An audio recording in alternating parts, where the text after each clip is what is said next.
Hello, guys. Hi. Housekeeping? we got everybody here. We got Phil, John, David, and Alex. Yep.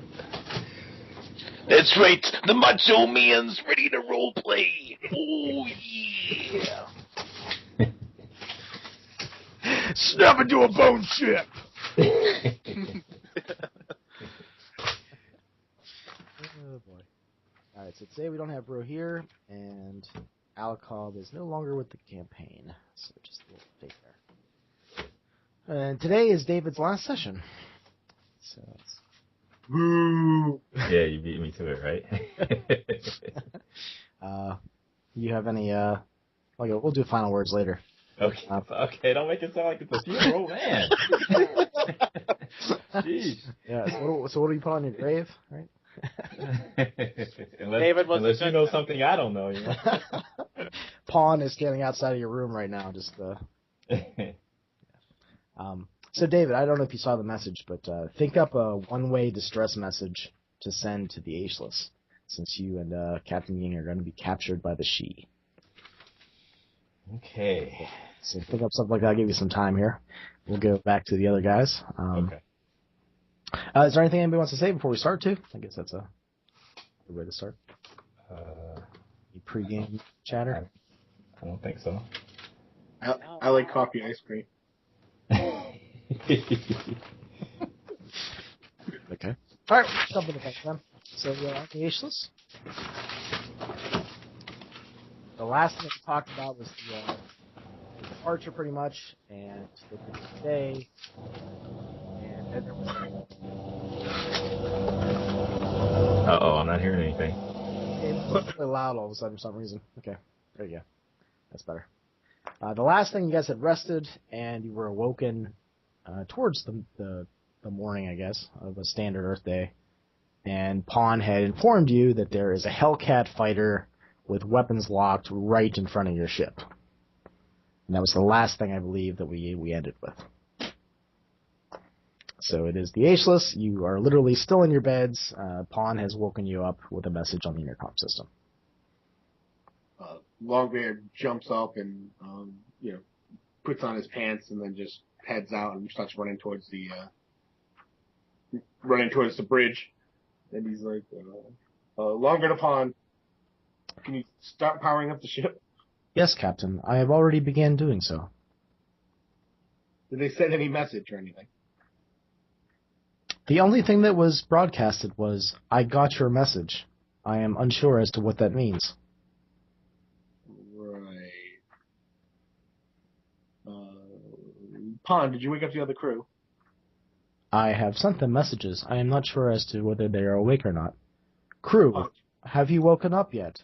Or do I need to blast some loud, angry music?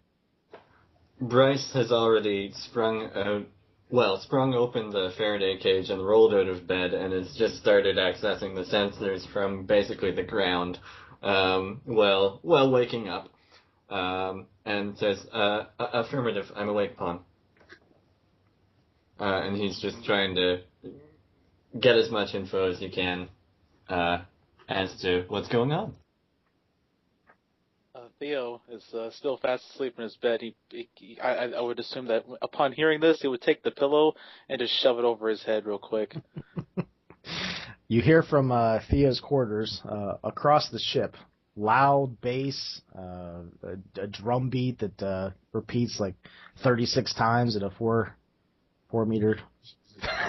It's just loud, chaotic noise that comes out of Theo's room. I don't know that the fuse inductors are broken. Oh God! What is that, Pond? Stop that! Just get the noise down. I'm out of bed.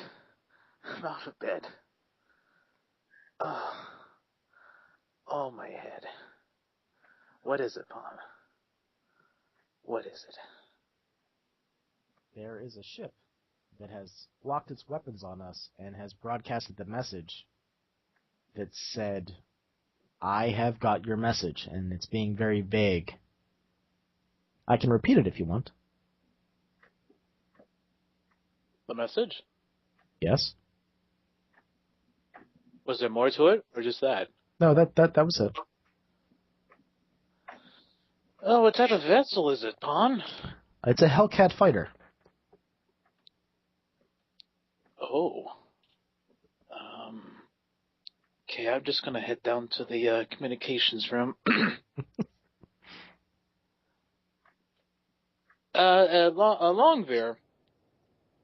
Yeah, this is longer. Go ahead, Theo. I wouldn't worry about that. It's all under control. There's a ship with its weapons locked on us, and you're telling me not to. Oh, I know. It's somebody I know. I'll just talk to them real quick.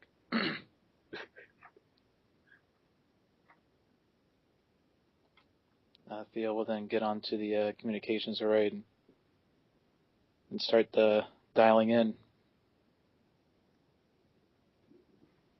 All right, the message is answered, and inside the cockpit of a Hellcat fighter, you see a woman with dyed red hair. She has several piercings in her face. She looks like she has a tattoo underneath her left eye. She has some cybernetic bits that you can see at the bottom of the screen coming out of her shoulder, and she's just looking, and she has this like little smirk on the corner of her mouth. As she looks, you'll notice that Theo was like trying to do his hair right, even though he's got like bedhead going on. And he's just, oh, there you are. Hey, what's kind of leans in, real cheesy like. What brings you to this side of the solar system? And winks. So I got your message. What do you want? Nothing. I was just seeing if you were all right and stuff. Kind of been through a lot these past few days. These past weeks, actually. Oh, I've been fine. I'm just curious, actually. This is your new vessel, huh? Yep. It used to be Gungeon, but it got attacked by rather large, vicious aliens, and we liberated it from them. How much do you think I could make if I sold that on the market? What do you mean sell it? This is my cruise ship. No, finders keepers. Suit yourself.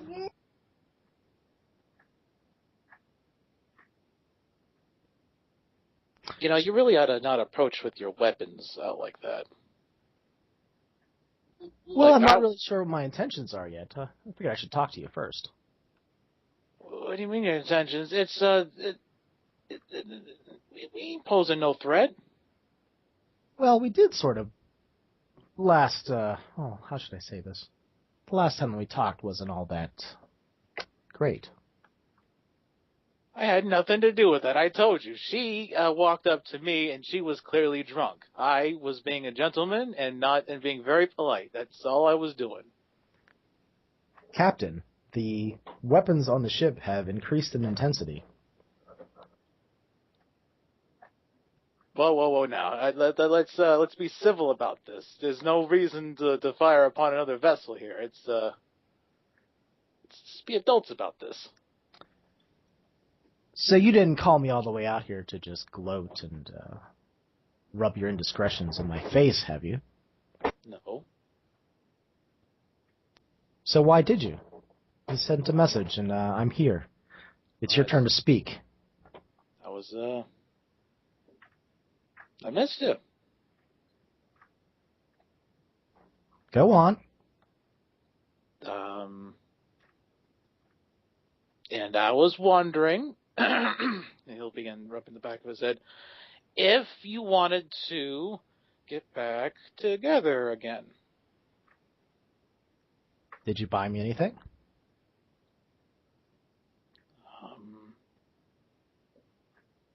He'll begin looking around frantically. I'll take that as a no. Well, I didn't think I needed to buy anything.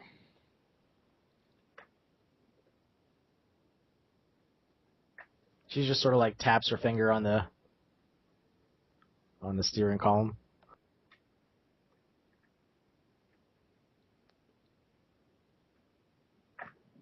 No flowery words or praises. Anything else out of your mouth? How was your day?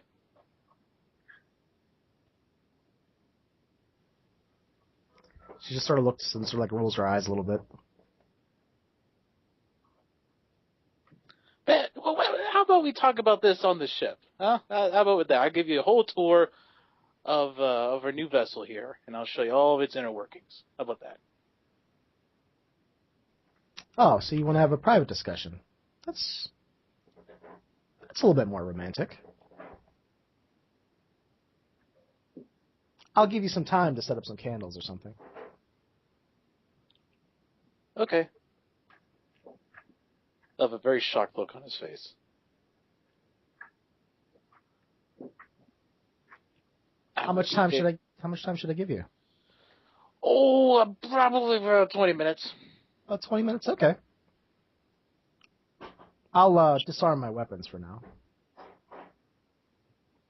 Okay, well, I will call you back then. All right. And he'll just immediately hit the button. She sort of like waves her fingers at the can. And he'll like grab his head and goes, "Oh, jeez, what the hell have I got myself into? I didn't think she would reply so quickly." Captain. Yes, Theo. Having personal problems? Well, hey, Captain. I don't know why you would say that, but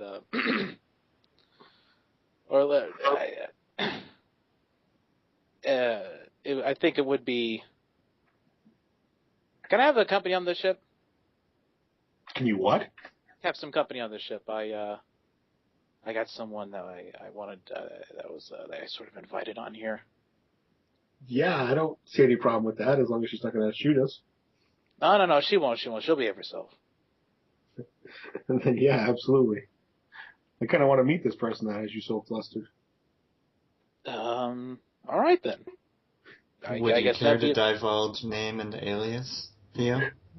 I appreciate the opportunity to perform, appropriate data net trawls. It's not that, well, I'm sure you can vouch for the person, but it's important to maintain a certain level of standard in terms of... That's fine. Her name's Annelle Winter. Her alias is Mad Hawk. Right. Gotcha.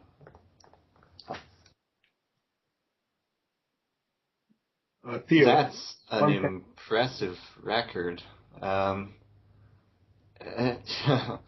It's no doubt as to why she has a ship like that. How exactly did you say you knew this individual?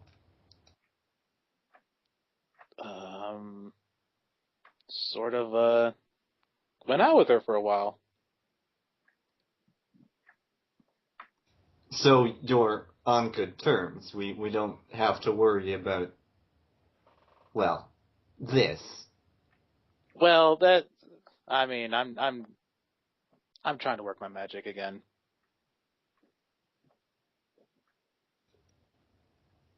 Bryce is just gonna stay silent at that and cross his fingers, I guess. Well, I think with a list of accomplishments this long, it might be worth her not seeing the Quay vessel and probably keep chompers away from her. And maybe even the 3D printer. Keep her to non-essential places in the ship. Captain, the ship seems to be flying around us and taking a look at things. That's okay, Pon. As long as she's not aiming her weapons at her, that's fine. She will obviously see the Quake ship. We have no way of cloaking it. It's larger than this vessel. It's just on the umbilical there. I wouldn't worry about it too much. I don't think she's interested in ancient alien artifacts. Oh, wait. She might be, though, now that I think about it. That might be a problem, too.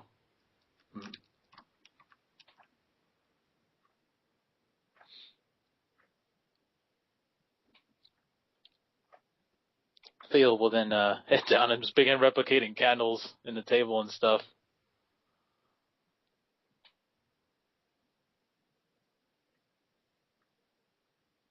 Is there anything you need assistance with?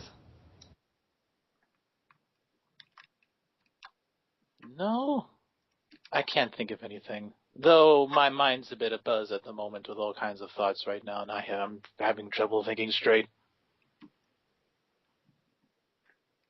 I'd rather have an engine malfunction, unless I can fix that.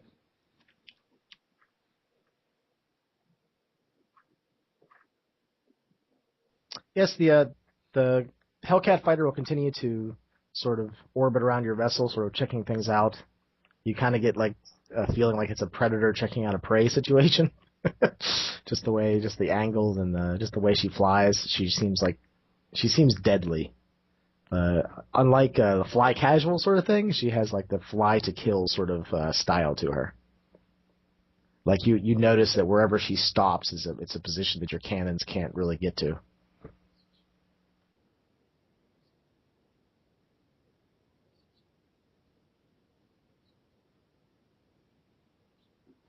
Theo, is there anything that you would like me to do? Candles or light fixtures or anything else?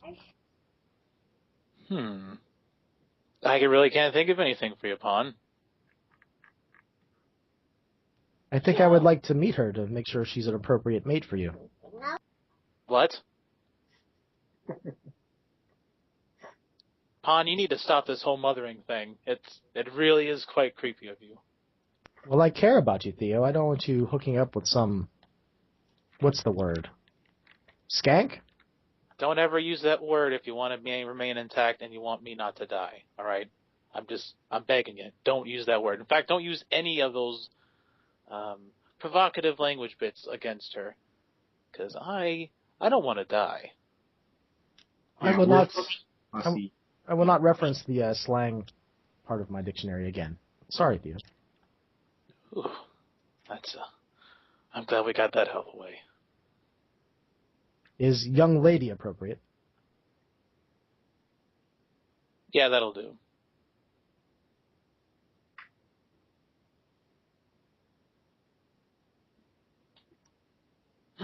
With that, Theo will then finish setting up the tables, and then he'll walk over, he'll hit the button.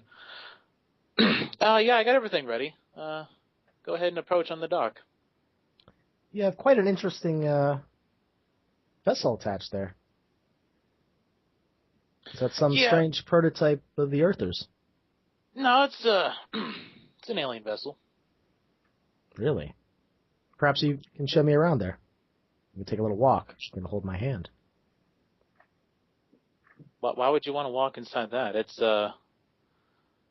very strange looking in there. I like exotic places. Yeah, but we don't know its innards all the way, and there might be some security systems that might be that we might not have known about. So, and dangerous too. I can't say that I would dislike that. She has a sort of like gleam in her eye. He begins adjusting his collar. It's like, all right then. You're so formal, and just relax. It'll be all right. Everything's gonna work out. We're just gonna have a date. That's all. Oh, okay then. I'll see you then. And he'll click it off, and he'll mumble to himself, "God, I can't relax around you." Her vessels start to dock with the Ageless. Again.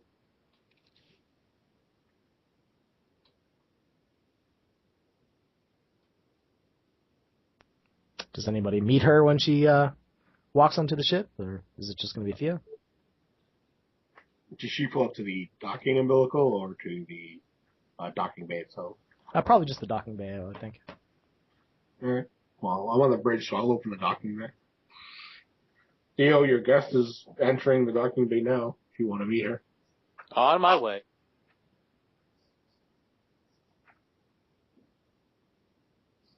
Bryce would notice, just listening and paying attention to all the sensors, that her ship has a dizzying array of ways to cause death and destruction. It seems that the entire vessel is meant to be used as a weapon. Yeah, that's part of what has him nervous. Now that she's docked, do I have the sensor tech to determine whether she has a way of controlling the ship remotely? How about you just give me a roll? Okay. We'll have a 2 dice penalty. Alright. Yeah, anything that you think would make sense? Just computer and sensors and intelligence. Okay, that's 3 successes. Yeah, so you can tell that she seems to have some sort of cybernetic implant where she can control the vessel even while not being a part of it or piloting it. Alright, well that's disgustingly frightening. Yeah, basically you think she can pilot the ship remotely. Sort of like Any a drone. sense as to range? Sort of like a drone. You got 3 successes. Yeah. You think the range is probably in the kilometers sort of range. Okay. Well, then Bryce is going to be quietly determining different ways that he might be able to cut that signal off or disrupt it, if necessary. I think with 3 successes, you probably know a way. It will just come down to another roll. Probably a tougher one to detach it. Let's just keep that in his sleeve. So the ship opens up, and she walks out.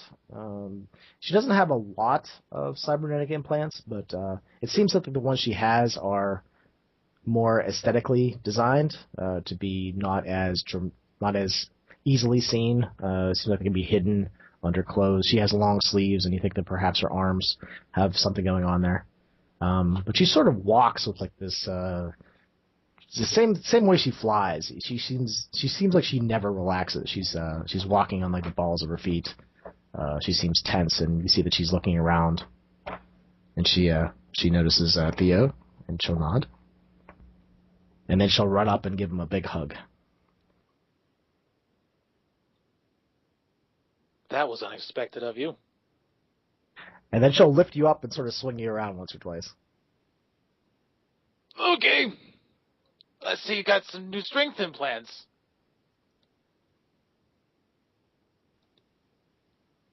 She sort of, her left hand sort of just reaches up and just, kind of puts her fingers straight back to, your ear and, grabs the back of your head and just, forcefully kisses you on the lips.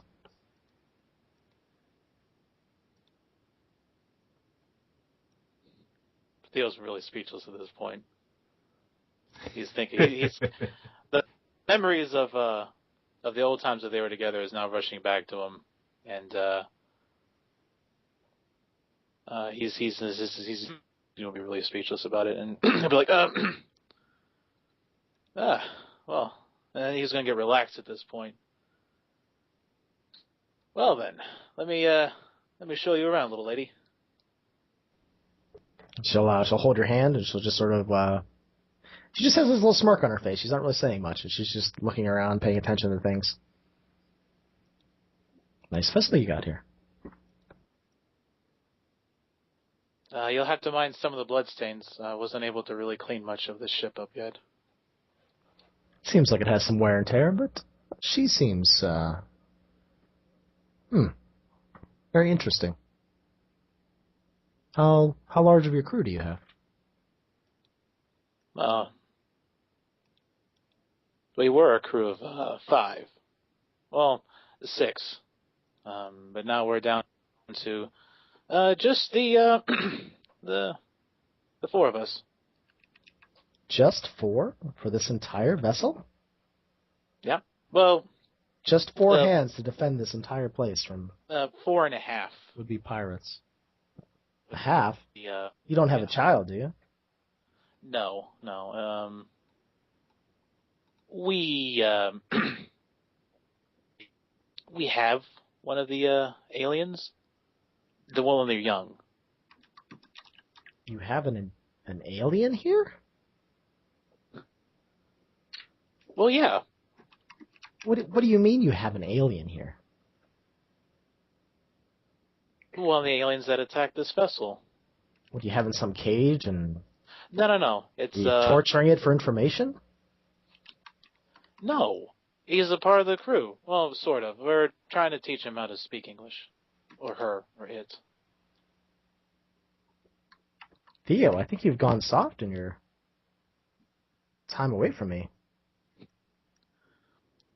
What do you mean soft? It was just a little baby of its kind. It wouldn't feel right killing it. Even though it's, I think its mother stabbed me in the stomach. Well, you did always seem to have some possible qualities about you that might make you a good husband and father. I think I have to toughen you up a little bit, though. What do you mean toughen me up? I've been through enough. She's going to try to trip and push you to the floor. Do you want to make me like, I don't know, you want to make me a roll for that, or do you just want to get plowed over? You know what? He won't even expect it. He won't even expect it. All right, so describe how you land awkwardly. All right, she pushes him against his back. He'll kind of stumble forward as he thinks he'll catch his balance, and then he'll actually move even further forward than he thought, and then he'll kind of hit his face on the floor and slide a little bit. She's going to jump, and again, you get the feeling there's some cybernetics or something underneath her clothing. And she lands on your back, grabs your hair, pulls your head back towards her, and then she starts to bite and kiss your right ear.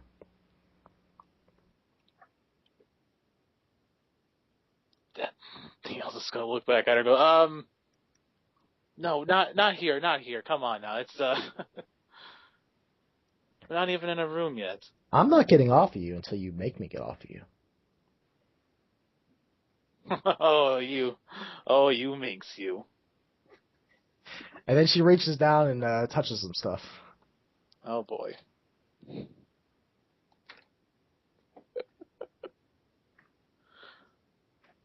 Theo, do you need some assistance?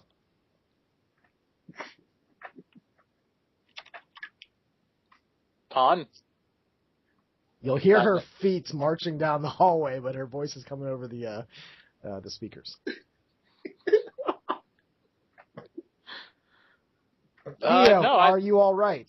Yeah, I'm all right. I'm fine. We're perfectly fine. Pawn, what are you doing? You better hurry up before they get here. She starts to kiss your neck. Theo kind of grabs her and says, well,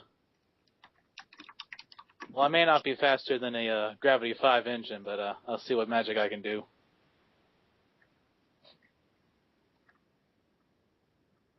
So what kind of magic are you performing here?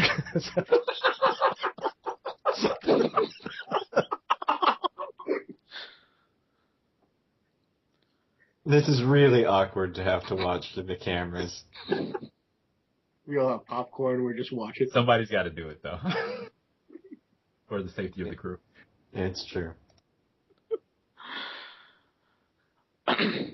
She sort of flips you over and just both hands just sort of tears your shirt off right in the middle of the hallway there. Well, hey, watch the shirt now. I don't have too many of those. Buttons are rolling down the hallway.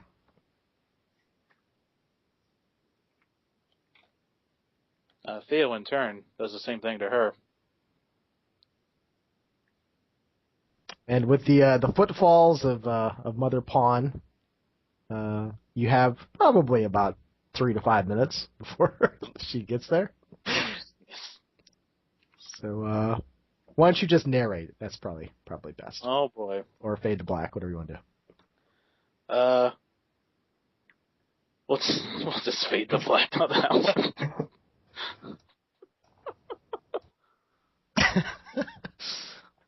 In the meantime, Bryce is going to try and calm Pawn down so that she doesn't interrupt in a violent way. So what do you tell Pawn? You see her on the sensor. She's marching quickly in the body of Genu, with her hands sort of clutching and releasing. Pawn, I don't think what's happening in the docking bay is anything to be too concerned about. Theo's life signs are looking absolutely fine. Seems like she's being violent to him. It might seem that way, but she's bleeding. All right, tell you what. If he calls for help, we can intervene. But I think he has screamed several times. Yes, but there's a tonal difference between the kind of scream we worry about and the kind that. Oh God! But he's lost some of his hair. I see a pile of it there. I'm sure that if he needs us, he will let us know. Pawn? She stops marching. And you see her hand just clutching out and in. I agree. It's a disturbing sight. But he's detached his arm.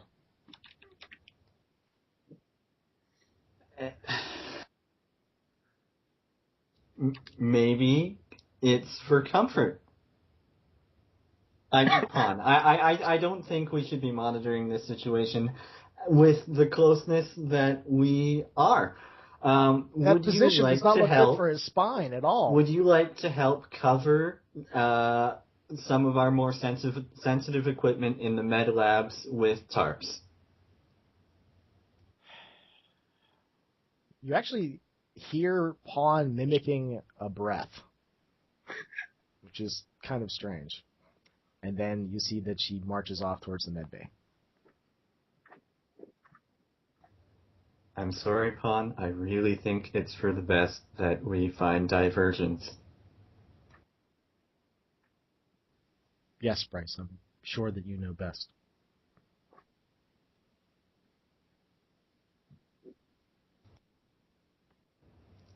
We can talk about this further later. Yes, Bryce. Or not, whatever. I'll be in the med bay. So Phil, it fades to light. So what scene do we have in the hallway of the Ageless? We pan up to see the two lovebirds next to each other. Annelle leaning casually on her side, as Theo, who is scrambling to find his arm, and he looks battered and beaten up. Like there's bruises on his face, scratches on him, bits of lipstick. And he's just getting up. He looks like he's been in a fight, but he's got a placid smile on his face. He'll reach for his hand and his arm, and he'll go, I don't know how you keep detaching that.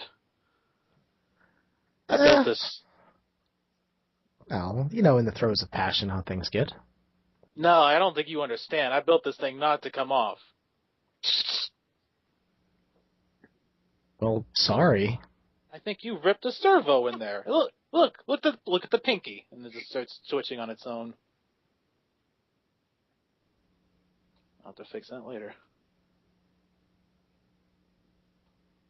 She just sort of kicks your pants over to you. Well, thanks for that. Well, you showed me in the hallway. Is there anything else of interest you should show me? There's a plutonic spay. We should probably give it some time before we visit that place. Yeah, you're right.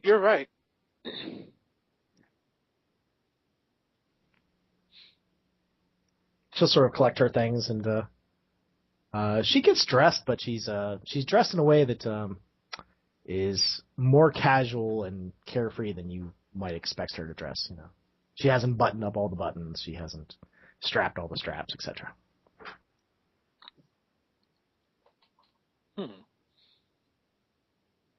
Theo will have a quite suspicious air in his mind, but I don't think he'll pay too much mind to it, considering what he's done. So he'll collect himself and, standing up straight, slightly wobbly on his knees, he'll go, all right. If we'll continue the tour, we'll head over here. Are you going to introduce me to the rest of your crew yet? Actually, you know what? Yeah. Let's head up to the captain's area, down at the bridge. Well, up at the bridge, rather. And what was that voice earlier? What was that all about? That's the computer. The computer? Mm-hmm. She seemed like a... kind of like a bitch.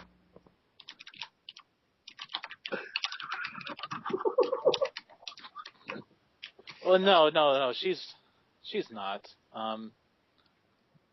It's just a very advanced and sensitive AI. It came from Ganjin. It was on board the ship when we got here. Why didn't you discontinue that thing when you first got a hold of the ship? Well, it's actually very advanced and very useful with its computations. She seems like a pain in the ass to me. No, it's not.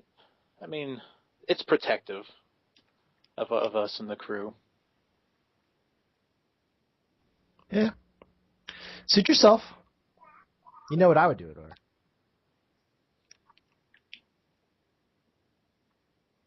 Theo kind of smirks and laughs, and then that laugh kind of fades off to a oh. Oh, wait, I would know. So anyways, let's set up to the bridge. In the med bay, Bryce can see Pawn putting like 5 tarps on everything. Just to see her sort of keep busy. You'll see that one of the tarps rips from the force of her arms putting them on. He'll probably have actually gone down to meet her there, so that they can both make sure that things are occluded to the appropriate degree together. And so that she won't feel like she's just been thrown in a corner alone. All right, why don't we deal with that now? So Bryce has just entered in the med bay, and she's just throwing tarps around. That's very thorough of you, Pawn. Instead, I'll turn right around on the body and look like backwards at you. I'm not sure we need the entire selection of skins covered. It might look perhaps more suspicious that way, although we could say it's under renovation and things are, yeah. What does he see in her? Pawn, human relationships are complicated. There's no telling what his history with this person is, and we've only had a few minutes to judge her, and not necessarily with the most helpful inputs available to us. Hey Phil, Pawn's gonna do some research on you and her on the data net. Do you think anything pops up?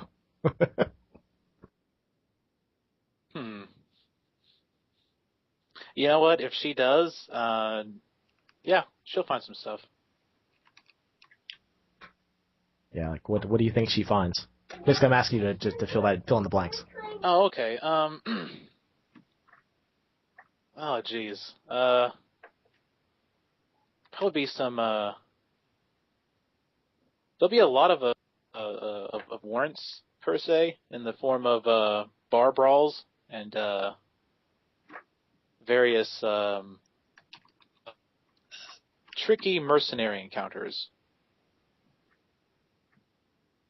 to say the least, and including some border dispute incidents that have happened between various Earther and Ganjin.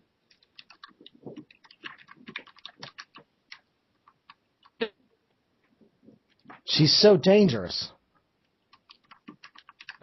Maybe in a certain light that can also be seen as bold or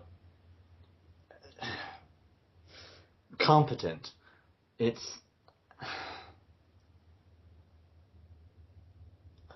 not really our business to decide what he should be looking for. Fortunately, that it's not something we need to be concerned with, as long as she's not an immediate threat to the crew, which we can ensure through careful monitoring. Bryce, is this jealousy? Is that what I'm experiencing? I don't know, Pawn. You were saying that your feelings were... Well, describe them to me further. How does it make you feel to have Theo spending time with this person, and why do you think that is? I have these thoughts of killing her. I think that would make Theo... I think that would damage him emotionally to a great degree, Pawn. I would not suggest that course of action.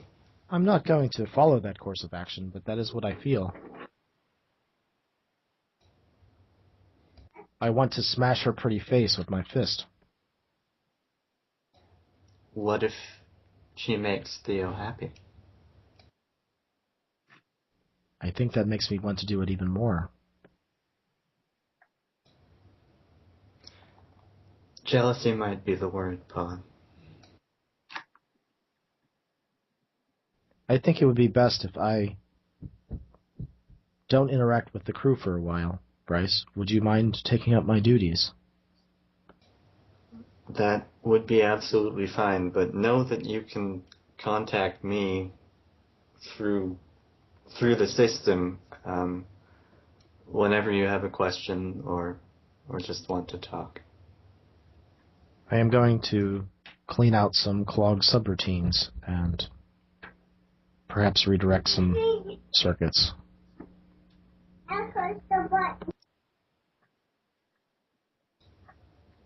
Don't do anything rash, Pawn. Excuse me, Bryce. And the body of Genu with the face of Pawn will exit the room and starts walking down a corridor, probably into some basic storage area where she'll sit down, and you'll see the lights of Genu actually go out on your various, cameras that you're paying attention to. Bryce is going to do one last check of the med lab and then walk towards his quarters and and check under his in a shelf in the room under his Faraday cage, just to make sure his rifle is there and loaded.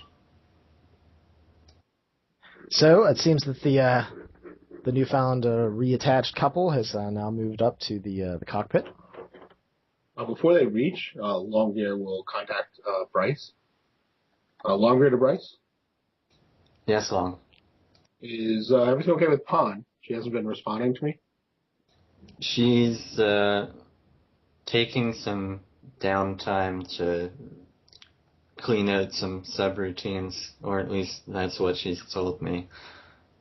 She's, I think, having a hard time with some feelings that have emerged regarding our new guest and her relationship with Theo.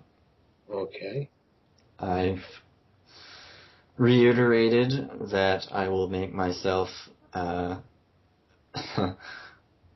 available for any discussion she wishes to have on the matter, but it's possible that, like any person, she may just need time. I'll be monitoring to ensure that no systems are being accessed in potentially dangerous ways. To be honest, I'm not entirely certain about our visitor myself. Okay. Well, it looks like Theo and our visitor are heading up to the bridge now. I was concerned that maybe Chompers might head up here. He's still showing that he's in his room, but he's fast. He could probably get up here fairly quickly. It might be better if you could head over there and, I don't know, keep him busy in there, I guess. Yeah, sure. He's going to react to someone new, so. Or how she would react to him. Yeah, I'm on it. It's just across the hall anyway. I'm in crew quarters already. Ah, excellent. All right, if there's any problems, just send me a wave. Same here. And with that, Longbear kind of stands up, knowing that they're just, feet from the door. Adjusts his jacket and his suit and gets all ready. And from there, the door opens up and goes, okay, and here's the captain. Oh, there you are. This is Longbear. Longbear, this is Annelle. Hello, Captain. You have quite a long ship here. I've been told that many times. This is welcome to the ship, Captain. And then he steps forward and holds out his hand. I am Captain Longbear. She'll sort of grasp her hand with her right hand and put her left hand over top of it, and she shakes it. All right. Longbear repeats that and then steps back. So welcome to our ship. If there's anything we can do to make your stay here while you're here better, just let us know. What happened to your face? Well, basically, at one time I was a prisoner and I had a reform implant on. And this is a side effect of that. Oh, that's terrible. Those regulators, eh? Well, I think that there was a fairly new prototype when they first put it on. I think they've corrected it since then. I could get some facial reconstruction done, but I find that this makes people listen to me better. Yes, I think I would listen to you. So, Captain, it's Mavok? Is that the call sign that's on your ship? Well, yeah, some call me that. Annelle works. Annelle? Okay. Annelle, please call me Longhair. Are you planning on staying long with Theo? I think that depends on him. Theo now has a couple of screws in his mouth and some various tools that he's got in his lip, and he's got another one that he's working into his arm. Theo, you going to ask me to live and move in with you? What?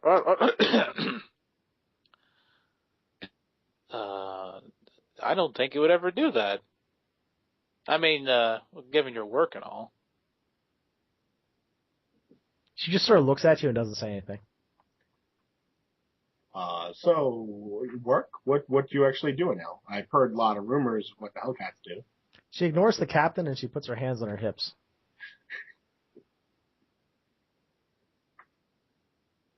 Theo then kind of gets white in the face and goes, oh, yeah, well, I mean, if you want to, yeah, sure, yeah, that'd be great. Are you going to ask me to live with you, Theo? That's what I'm asking. You seem to beat around the bush a little bit. You need to be more direct. That we agree. He looks over at that lawn beer after that. He's like, oh. Well, Captain, is that okay? And he kind of looks at you a little bit, and you could see the unsureness in his face. He's like, So wait, you need to ask your captain before you can ask me. Is that what you're telling me? no, it's not like that at all. I'm just saying, it's formality. He's from Ganjin, and they're very formal peoples. Yes, we are extremely formal on this ship. Very formal. It's just respectful. I mean, he saved my life so many times. I thought, just throwing respect back and forth, and kind of holds out his fist for a fist bump. Longbear, for a second, tends to figure out what the hell you're doing, and he fist bumps you. Yeah, see? This respect. Real formal. On the dashboard, there's a beeping coming from the communications array. Seems like there's some sort of distress signal coming in. Oh, if you could excuse me 1 second, Annelle, Theo, and I walk over to the distress beacon. I put on the little earbud, so it's just for me to hear. And I hit the button. Look. How's this thing work again? Okay, yeah. Hello? Can anybody hear me? Kazuko? Longbeard, is that you? Yeah. We weren't expecting to hear from you. Especially not in distress. Is everything okay? Well, not really. Okay, I'll make this fast. It appears as though the captain and I, are actually, we're currently being held, by the Shi, against our wills, actually. And from the looks of it, there's the remains of a few Quay here as well. I'm sorry, sir. What was your name again? Okay, yeah. A Commander Lin. He's informing me that unless the rest of the crew surrenders any and all of any kind of Quay related intel that we've collected, that, well, I hope I don't need to get too specific about it. The captain here that's with me, he appears to be in, he's okay, but he just appears to be in really a bad mood. That's nothing new, but he's in good shape. And me, I, on the other hand, I was a bit roughed up as I attempted to negotiate with the commander and his men. I guess they really didn't appreciate it. And the commander, lastly, just wants me to let you know that somehow they seem to be aware that the captain and I have certain skills, can we say, that aren't typical, and that they've attached some type of instrumentation to our skulls. I don't know.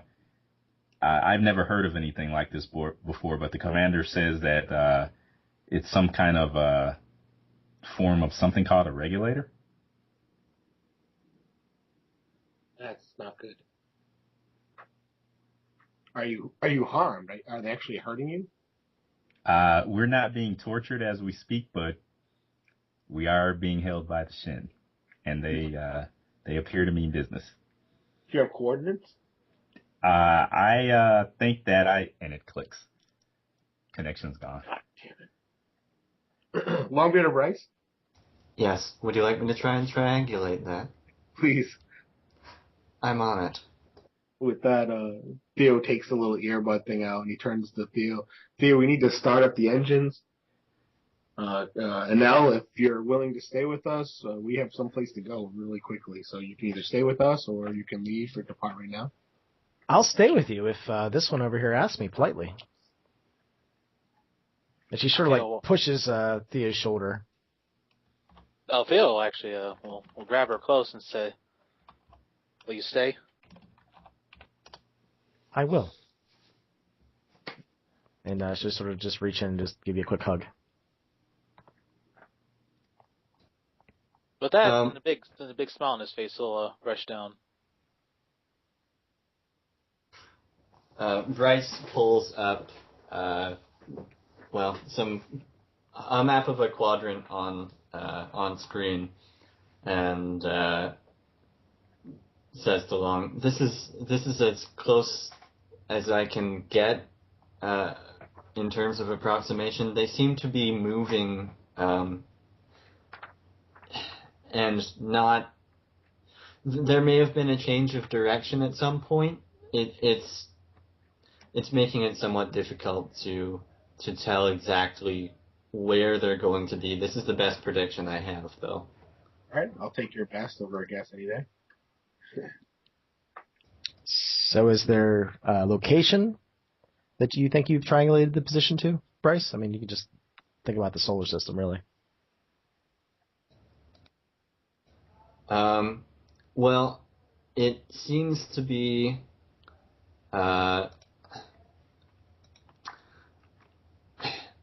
there's this large asteroid that's one of the ones that must be being used as weapons, and it seems to be that the ship is maybe tracking its path and finding cover along it for one reason or another.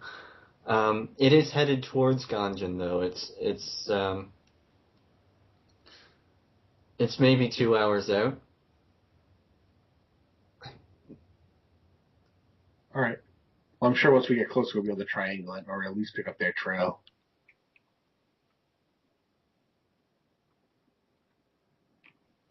You all sort of get this strange, intense buzzing sound in your ears. And some of the hairs on your arms and back and legs all sort of rise up slowly.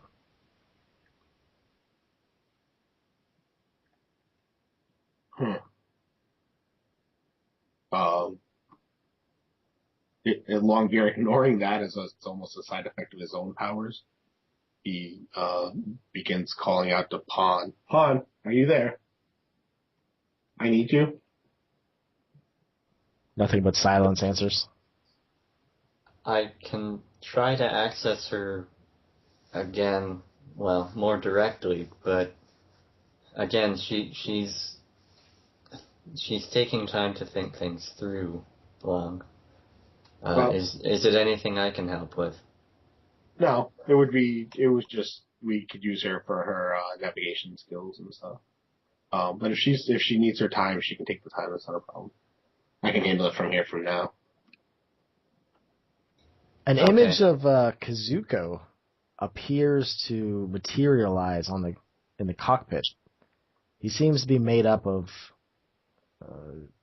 light or energy, and the edges of his exterior sort of bleed into the surroundings around him.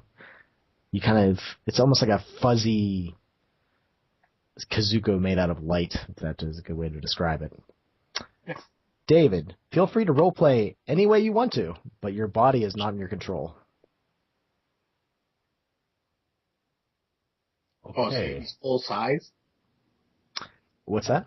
Is he full size? Like the yeah, it's basically like kind of almost like a hologram of Kazuko. Nice. And he's actually like standing halfway through the floor. Oh, so I'm not on the monitor. I'm actually there in their presence. You are on the Ageless in the cockpit as this strange, ethereal being of light.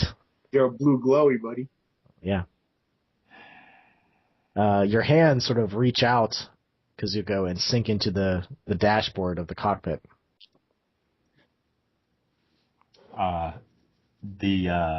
The visage of Kazuko kind of looks around the cockpit as if it's trying to, or as if he's trying to orient himself. And actually he will focus upon Pawn, and float upwards until he's fully in the bridge area, and will actually superimpose himself with her body. Well, I think there's some confusion. No? I'm sorry. Well, what I meant is you can say anything you want, but your body is not in your control. That blue, hey, you said role play anything. No, okay. Yeah, sorry, I should have been more specific. Yeah, so say anything you want to, but your body is under the control of the she. Okay. So anyway, no, the same thing happens. He superimposes himself, and he actually turns once it looks as though he's got everyone's attention, and then kind of a metallic, with the metallic kind of disembodied voice, he says, "Crew of the Aceless, this is Commander Lin. Under other circumstances and other situations, I would say that it's a pleasure to meet you. But due to the circumstances that we both share, I will make this brief and as direct to the point as I can." Little man leaps back, jumping out of the chair. He's like, "What the fuck?" You just hear next to him talking. And he starts forcing out of his body like shit. He says, the voice continues, as I'm sure you're well aware, I hold two of your companions on my ship as my captives. Due to my abilities of persuasion, I was able to find out that your crew does indeed hold many secrets of the Quay within their grasp, and to say the least, it will be most beneficial for you to surrender those any information that you have about the Quay, along with any prototypes that are in your possession. What say you? I'd say, why are my crew members alive? Are both the captains? They are alive currently, although I can't be responsible for their absolute condition. They are alive. You see Annelle, she has a weapon pointed, and even Theo didn't know where she pulled this weapon from. She seems like she has so many of them, but it's just in her hand, like almost instantaneously. And she's directing it right at the Kazuko light being, which she's not firing.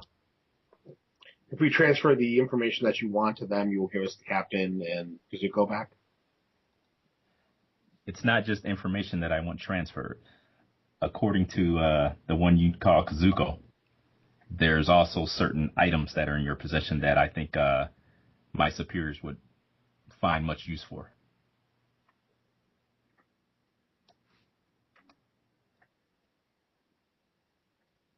Fine, we'll deal with you. Where can we meet you? I'll have the coordinates transmitted to you immediately, and be aware that I will have no hesitation to terminate the two captains that are in my captivity. And let me tell you that if any harm comes to them, I will incinerate your ship and your entire race. Okay, the form, it bows deeply and then kind of dissipates. And then it reappears. And Kazuko is in control of his voice. That's kind of, well, that's right. So the form is there, it's doing whatever it wants to, but you can Okay, so Kazuko now has you can be okay. Kazuko is basically what I'm trying to say. Okay, all right, okay. So I open my arms imploringly as I turn to the crew, And you can actually see, even though it's a form of energy, you can still see the sadness and the kind of like the frustration in Kazuko's face and eyes, amazingly enough. And he turns to you guys, and he kind of, he says, I'm sorry about this. If I had any idea that I would put the crew in this type of position, you guys have to realize and understand that I would do anything to not put you in any danger. Don't worry yourself, Kazuko. We'll get you back. Yeah, don't worry about it. We'll get you back, and then we'll teach those bastards a lesson. Escort you to Gungeon.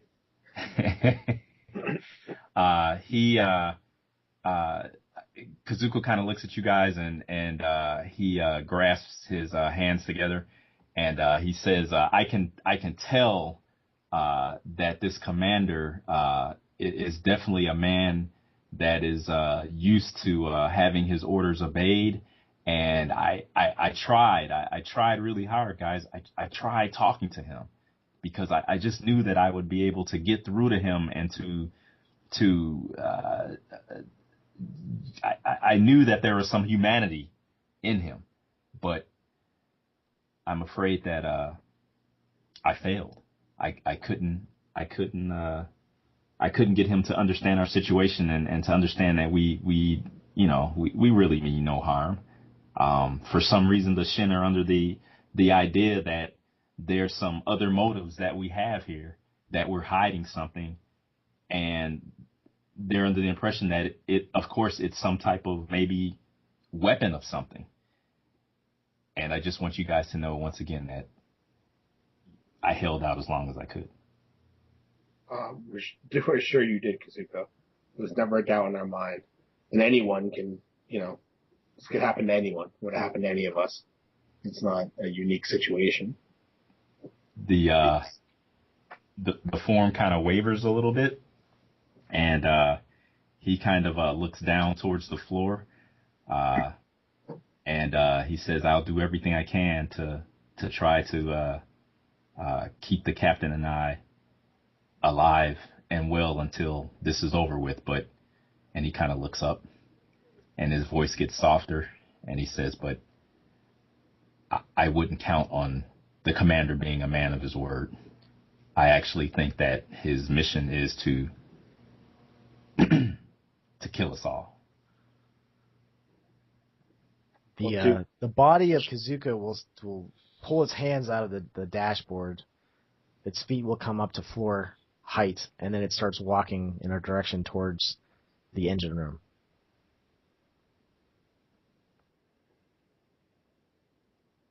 Oh, where you going? Is Kazuko? Where you going? No response. There's no response. Oh, shit. Yeah, where's he going? Why isn't he talking to us? I don't know. It almost seems like he's not in control of the body.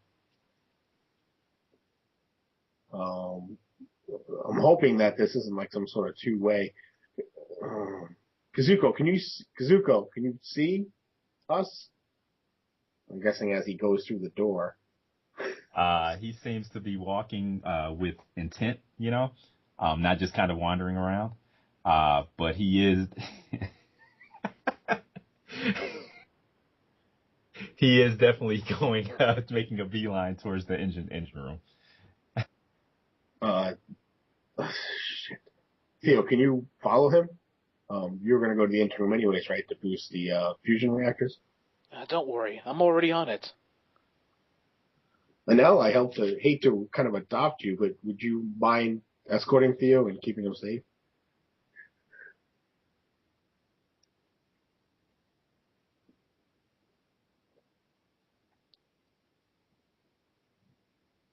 She says yes.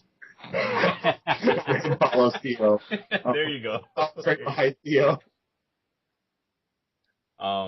As Kazuko is on his way, you see that he kind of looks over his shoulder, as you guys are rushing to keep up. Well, he's not walking really fast. He's just walking with determination.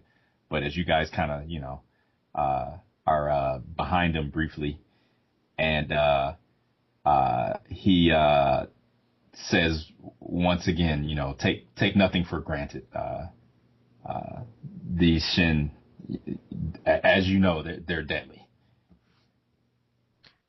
Halfway there, the body of the light being of Kazuko stops, turns left, and puts its hand through one of the walls through like a information panel, like it's up to his elbow.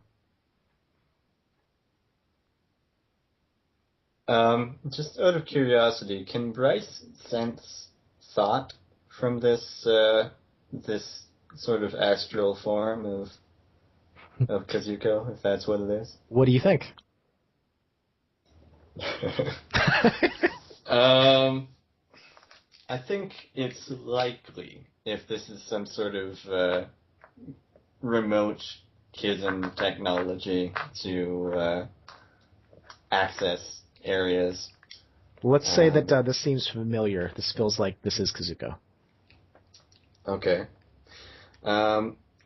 In that case, I think what Bryce is going to do, if this feels familiar to the point that he can be confident that it's Kazuko, he's going to manifest his false front power.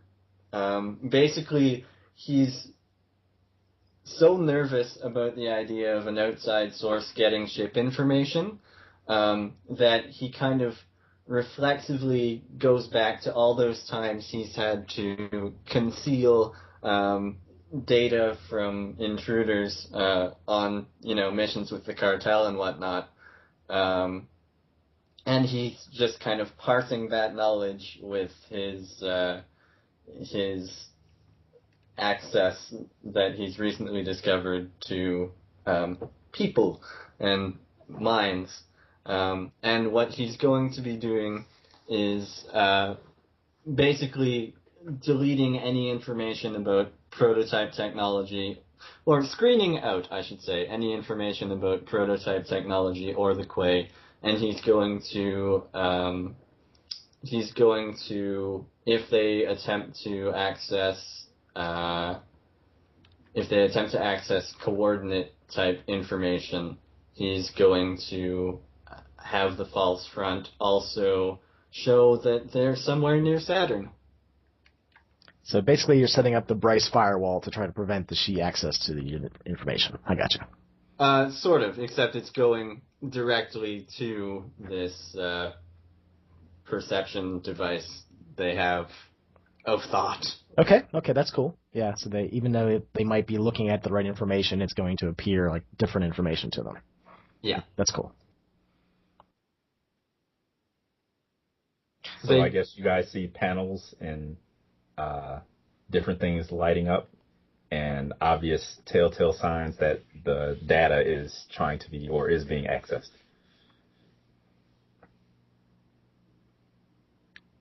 Annelle is just sort of stalking behind this being that is possibly Kazuko. She still has her gun aimed at him, but she sort of looks over to Theo every once in a while, and she has this bewildered look to her face.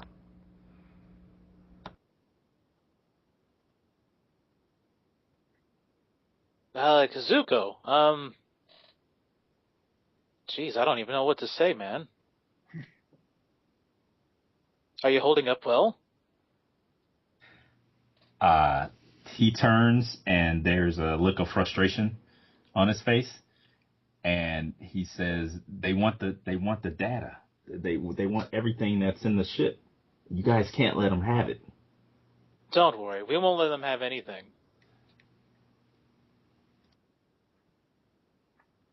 Okay, with that, he kind of his brow furrows, and he kind of it almost looks as if he's trying to wrench himself from the panel, and it looks like there's actually like at least a mental, if not a physical, or we might say a spiritual battle of him trying to wrench himself free, as if physical contact was needed for him to be doing this. And you can see he goes back and forth, but with each like kind of lurch of the energy form, it looks like, you know, it's a losing battle basically. This is David. How much willpower does Kazuko have? Do you know? Like how many dots of willpower he has left? Or whatever? Yes, I can tell you right now. He has 6 dots. All right. For 3 dots, I'll let you burn them and have your control for a time. Okay. That's just the sheer amount of willpower. The sheer amount of willpower expend to break away. Yeah. Okay. So you'll be in control and can speak anything you want of the spiritual body. Okay.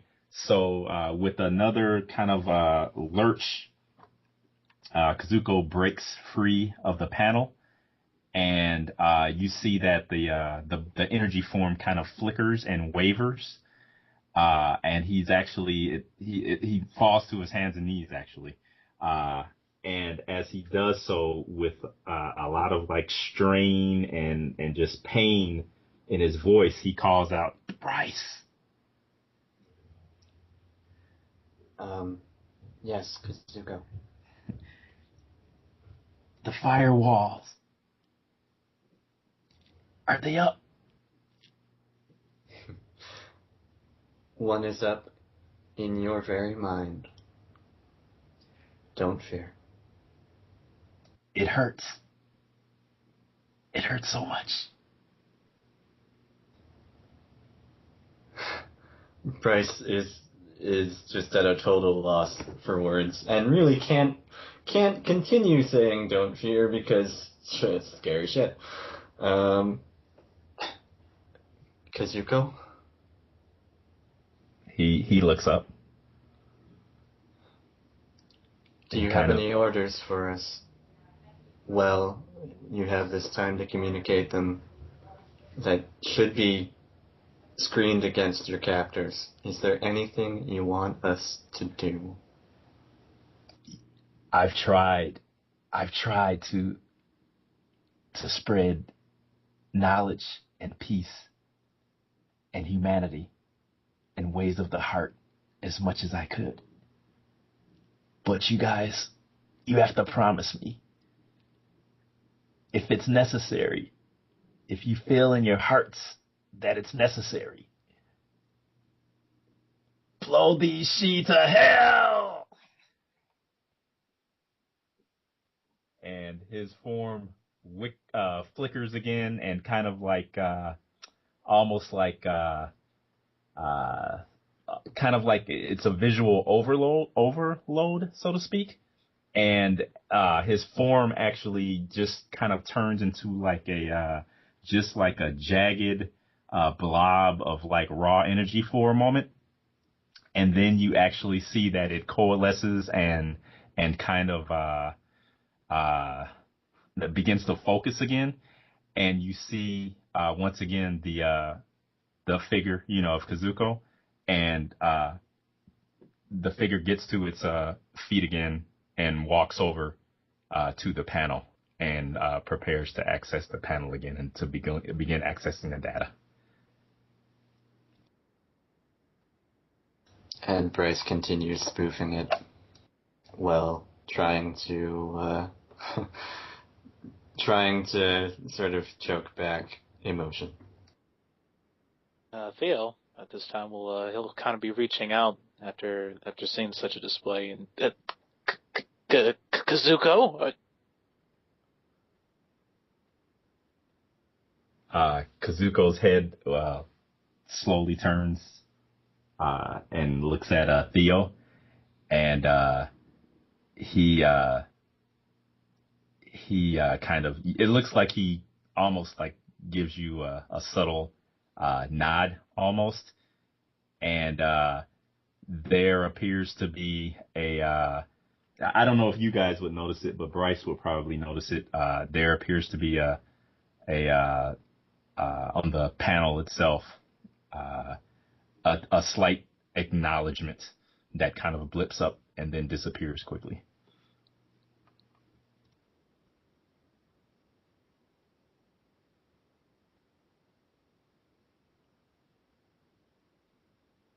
Theo will then clasp his lower chin, and then scratching it, he'll think to himself, and thinking out loud, Bryce. Yes, Theo. What do the scans say about the image that we're looking upon now?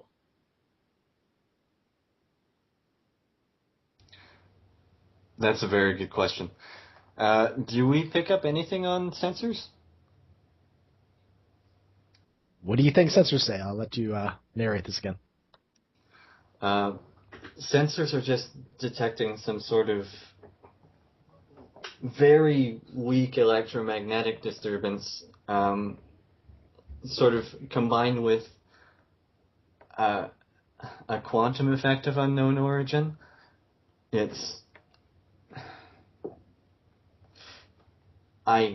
I'm not sure how else to put it. There's obviously emission of light. That's not strictly a psychological effect.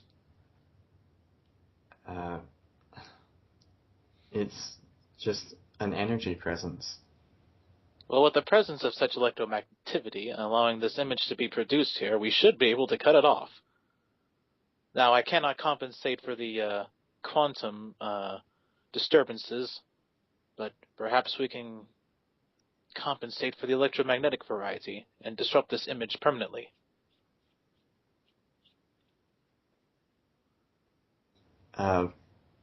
It's entirely possible, but I don't know what that will do to the system it's linked to, that being Kazuko. If we disrupt the electromagnetic patterns, those are... It's like it's a mirror of his nervous system. I don't know whether that will generate issues on his end, Theo. As you guys are discussing this, there's a sudden shaking. The whole ship just goes, and you're all knocked back, almost like the anti-gravity went off for a split second, slamming everyone to the ground. And then there's that sensation of, flying but not really flying at extremely fast speeds. That coincides with our Mark V engines running at full power. Ah, jeez, what a takeoff.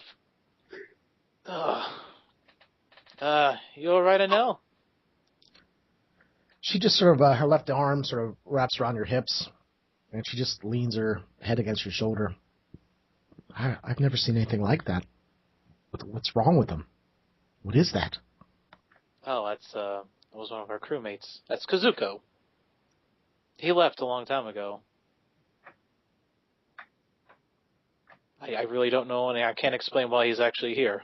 But he's obviously going through something, and I'm going to try to find a way to help him. I hope that never happens to us. Grimace now follows over his face. He gets up, though. She starts pulling you backwards away from Kazuko. And just at that moment, his body starts to... His arm sort of lurches out of the wall, and he starts to walk, almost like with a purpose, down towards the engine room.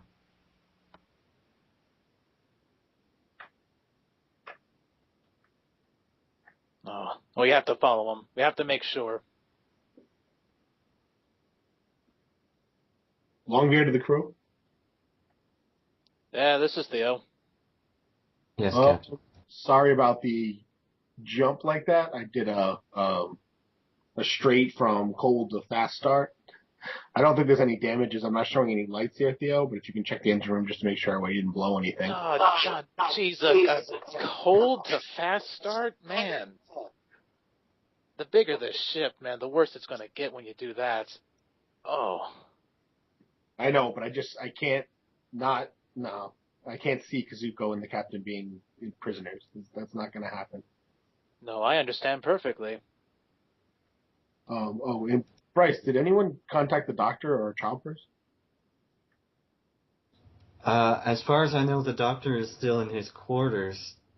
It's almost as if you mentioned chompers, and it's funny. I was just going to do that. You hear the angled, pointed feet, the four of them, galloping down the hallway towards the body, the spectral image of Kazuko, and it lunges and literally flies right through it. It seems like it was trying to rip its face off and gnaw its neck. And it sort of collapses and slides, and this big chaotic pile of limbs and legs right in front of Annabelle, who actually jumps backwards and pulls Kazuko down on top of her. Oh, jeez. Oh, wow. So we go tumbling? It's physical? Like, She's able to pull the translucent thought form to the ground? It seems that whenever Annelle fell down, Kazuko's body fell down. It seemed like it happened at the same time.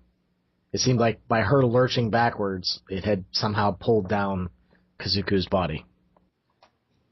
He looks up in surprise, and what was that? You see Chompers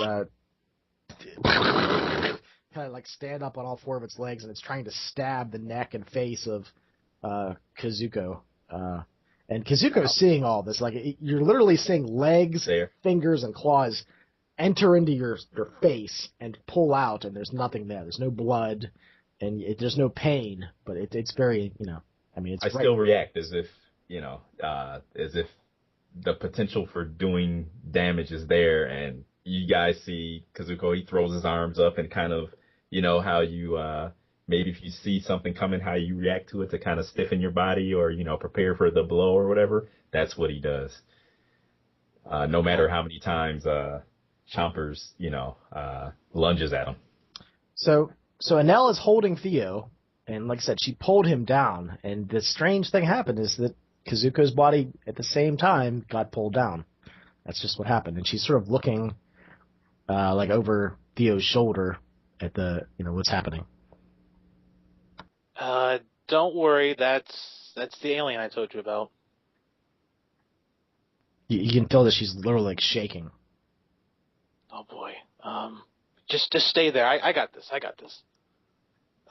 He'll get up. Does the image do anything as Theo gets up? It does. It gets up as well. Oh jeez. Am I mirroring Theo's exact actions? You're not. Okay. And you start to walk towards the engine room again. Once again, okay. And I yell back, guys, I don't know what's happening here, but it's not good. Do something. Theo will sit down.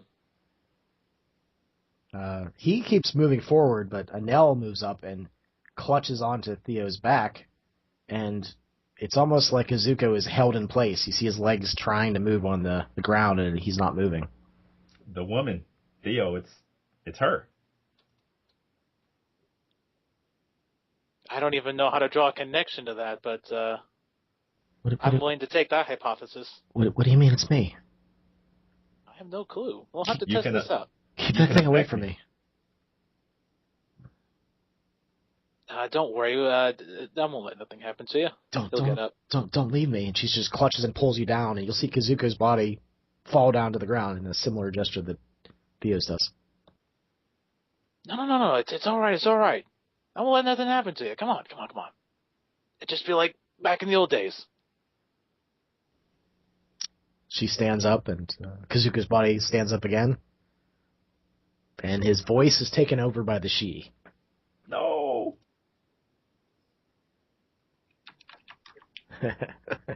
What does the I think you said it was a captain. What does the captain say? Commander Land. Commander, yeah, that's right. He his voice emanates from Kazuko's form again, and but you guys kind of notice that there seems to be a tone, underlying tone of kind of like maybe doubt in his voice, as he says, no interference will be allowed, and we're not going to allow anyone to stop this mission. This is something that you guys would not expect from a supposedly highly trained commander of the, of his caliber, so to speak. But he yells out, "Whatever you're doing, you better stop it." He's getting very frustrated. You'll see Annelle clobber the side of Theo's face. And when she does that, Kazuko's body goes hurling into the wall and vanishes. Oh! I'm sorry. It just seems to be working. Oh. You need to toughen up anyway. But she hits you in the head again. Ow! The voice of Kazuko comes out of the wall. Guys, as much as I hate to be kind of a wet blanket, but we better freaking find out what's going on here before it's too late. We're running out of time. Chompers is trying to break through the wall to get to where Kazuko went. I will crawl. Its legs are like impaling the metal. I will run right up to it. It's like, no, Chompers, stop it, stop that.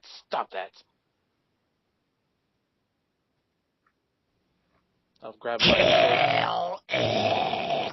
Okay, well, there's a problem with that. You can't kill it. Don't use that tone with me. All right. Now sit over there. It's gonna be fine. Just sit over there. It hits the wall one last time with its leg, and looks at Theo. And he has some considerable heat coming off of him, but he does eventually move over. Kazuko, you are now in control of your body again. Kazuko's head kind of peers out from the panel, just up to the shoulders, and kind of comically kind of looks around to see if the coast is clear. Well, this day just keeps getting better, huh? I don't know how long I can keep this up. Between my strings being pulled and just the weirdness of what's going on, I don't know how long I can keep this up, mentally or physically.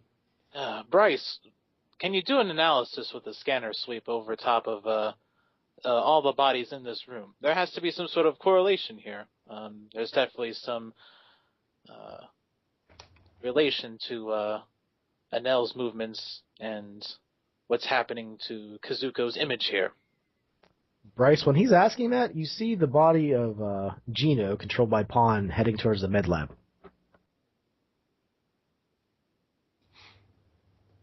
I can do that, Theo. I'm just gonna be doing that from the med lab. All right. That sounds actually a good idea. Bryce is running off that way, but as he does so, hopefully he doesn't trip. God, he's going to be using deep thoughts on Annelle. Because he's really generally reluctant to probe people's minds at this point, especially if they're human and non-hostile, but the Link is a little bit weird, and she's kind of a threatening personality anyway. That constant stream of mental chatter is going to be filtered through as he makes his way towards the med lab. Bryce will see Gino throwing the tarps off of the 3D printer, and she plugs it in. And as you're getting the deep... that was Pawn, sorry. Pawn is uncovering the 3D printer.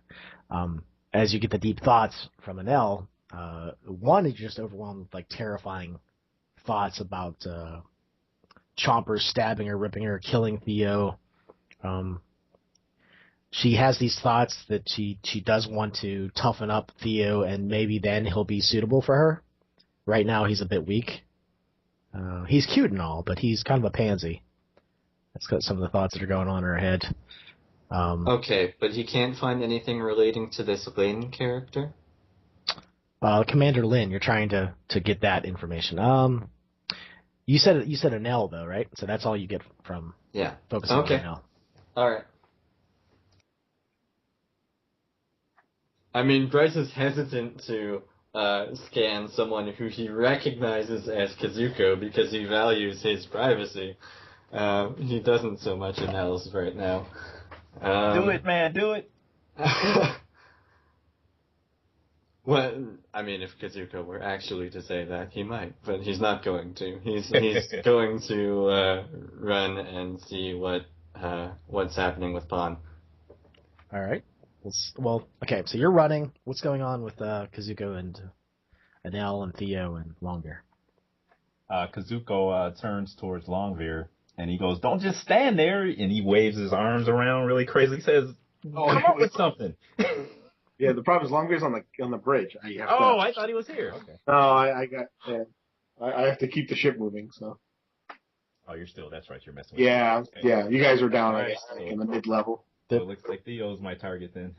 There is there is autopilot, just to say.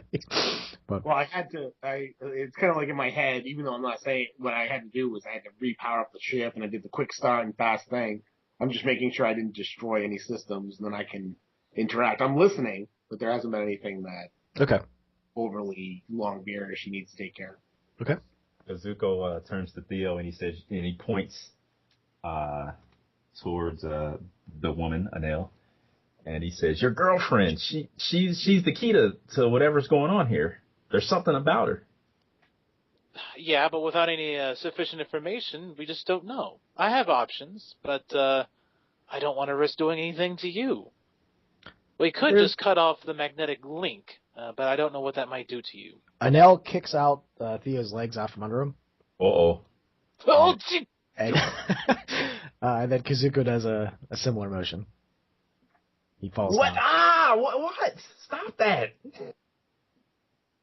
Theo, I hate to tell you, but I'm having doubts about her right now. I don't think she's very nice. I seem to be able to hurt him when I hurt you. Fantastic. He'll say, getting up, rubbing the back of his head. Well, I guess Kazuko wonders if the reverse is true, and he kind of swings to see if Theo is swinging at his girlfriend's jaw. Oh, so the body Kazuko swings and nothing happens. He doesn't think it was going to happen, but he figured it was worth a try. So you guys see him swing in the air, Theo had nothing, and kind of a look of frustration on his face. Kazuko, I don't think violence is going to solve anything at the moment. But that does give me an idea. He goes up and he goes and grabs a hazard suit. Well, a space hazard suit. What are they called? Environmental suits? Oh, the environmental suits. So grab one of those. He'll begin putting them on immediately. And he'll look at Annelle. Okay. Meet me out in the airlock, and then when I say go, push me out there. As hard as you can. You want me to push you into the void? Yes. I wave my arms and I say, "Well, what about me? Any second here I can start walking towards the engine room to do who knows what. Who's going to watch me?" That's the whole point. Whatever happens to me happens to you. If I get thrown out there, you do too, and then you can't do anything to the ship. Mission failed.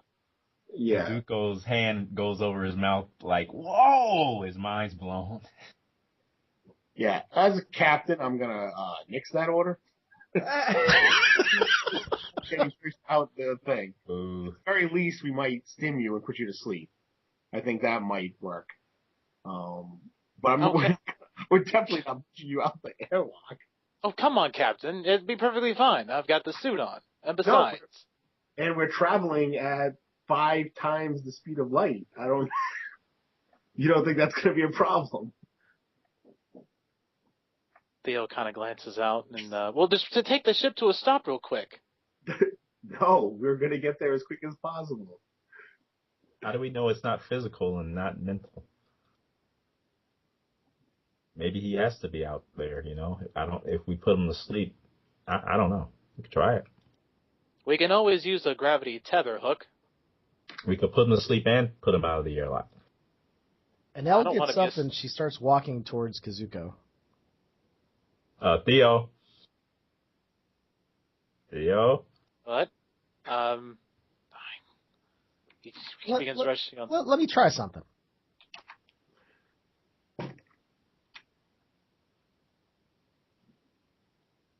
You gonna let me try something? Yeah. Well, Theo's not gonna stop her, right? Yeah, right. Who's gonna stop Oh, that? I'm still getting on the suit. So you're like got your pants halfway on, and she just starts walking towards Kazuko. She leans forward and tries to kiss him. Yeah, I kind of take a step back because I didn't expect that. I expected like a kick to the crotch or something. So he's shocked. Did you feel anything? Amazingly, yes, I did. I hate to say that I've had better, but yes, I did. She reaches down. Did you feel that? Well, I don't have any shoestrings, so no, yeah. Yes, I did feel that. What's going on?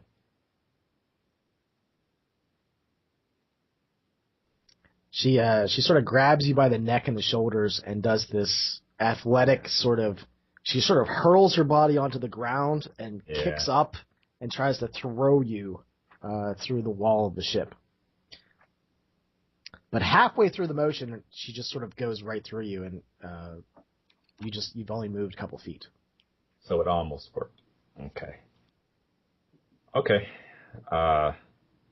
I'll yell out a whoa and kind of settle into place again. And I'll turn to Theo and say, "Did you see that, or are you too busy with your zippers and stuff?" Oh, I saw the whole thing. That was an excellent test in theory, but And then she'll spin and kick you in the face. Theo, I don't like your girlfriend. You'll move maybe another 2 feet closer to the hall. Okay. Yeah, violence isn't the solution by no means. No. Hold on, Annelle. How about I'm still gonna try to consider my own plan here. If I'm attached to a tether here, I can be launched out in space, and things will just be fine. He'll be out in space along with me. You're too soft. And then she tries to headbutt Kazuko. I am not too soft. Here I am risking my life for the entire shipping crew and for my friend here. Hey, that is not soft. That is pretty tough. But Saint Theo, is this one? I missed that. What do you mean, Saint? Come on, this is me trying to help my friends out. Well, you do whatever you want. I'm going for a walk. And then she just walks down the hallway away from the whole situation. Kazuko kind of looks at her with amazement, and then looks at Theo, and then looks back at her, and then looks back at Theo.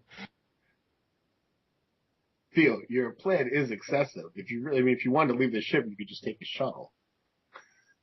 You don't have to get launched into space, buddy. Yeah, I think your mind's not in it today. He leans his head up against the glass and begins to slide.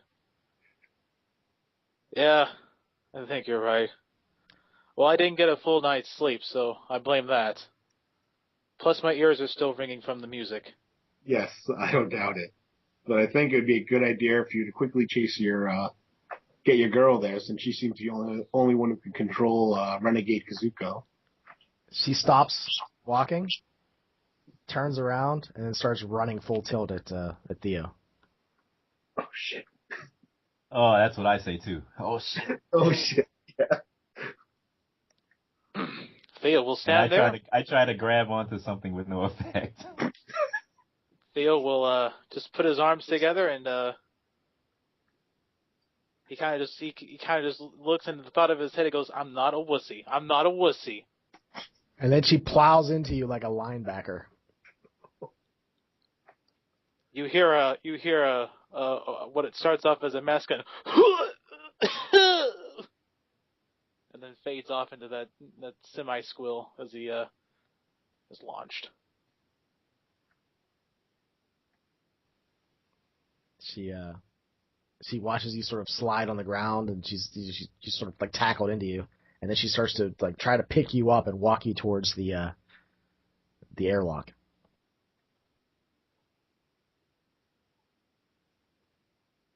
He rushes on his helmet.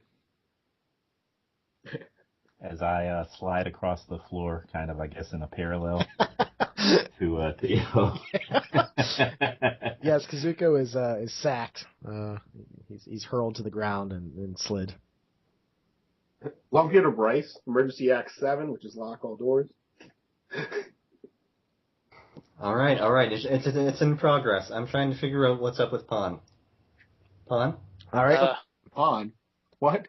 So we'll say that Bryce has gotten to the entrance to the med lab, and the whole time you've been watching on the scale. Well, you know what? I'm sorry.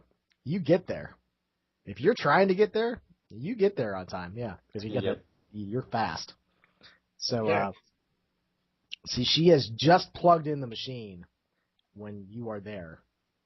You literally ran down the hallways. Seems like she's sort of like going to do something. She looks over at you. What's the plan, Pawn? I was going to print another one. Another what? Another Kazuko, so you do not have to worry. We would worry either way. And besides, another one should automatically print, should one not? If he meets with an improper end. I believe that is the way you had it set up. But if we have one already, you don't need to give in to their demands. And as to the Captain Ying, sorry, but I don't care about him. Han, that's not how this negotiation works. She hits the printer button.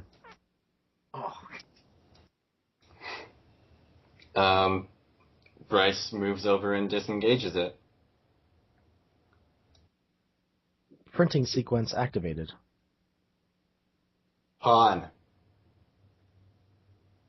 Yes, Bryce. you have no right to do this. Kazuko is still alive.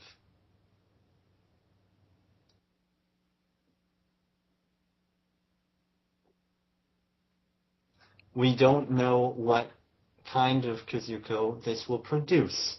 We don't know what sort of psychological impact this will have. This machine is not to be used unless... Bryce shuts it down however he needs to. Okay.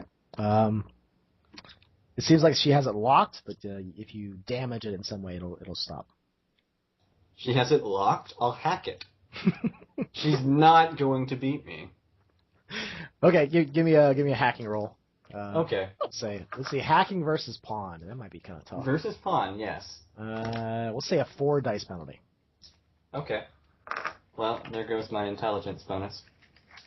I'll use willpower. That'll pretty much replace it. Okay, yeah.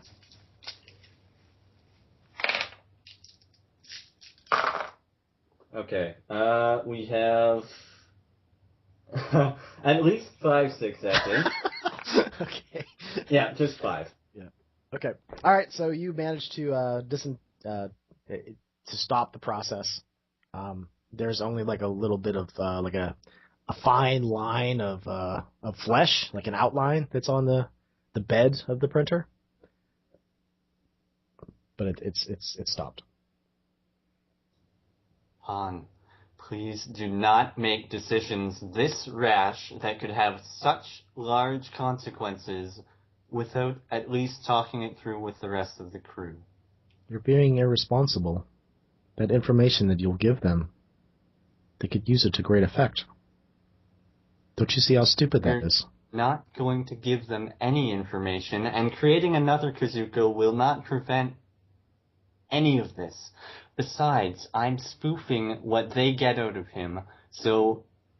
Or I was, until I had to focus on whatever the hell you're doing. We'll find a way to stop them from getting what they want.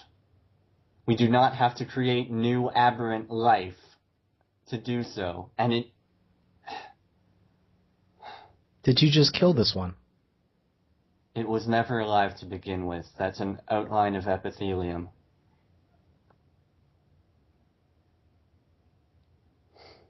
That's good. Han. Should I shut down again for a while?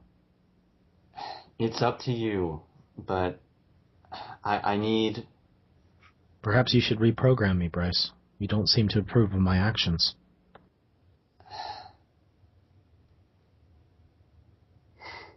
Han, I just need you to calm down right now.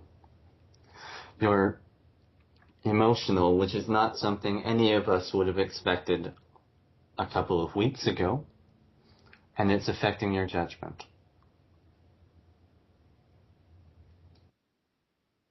I'm sorry, Bryce. You'll see that Gino just sort of slumps over and collapses against the wall. All the lights have been extinguished.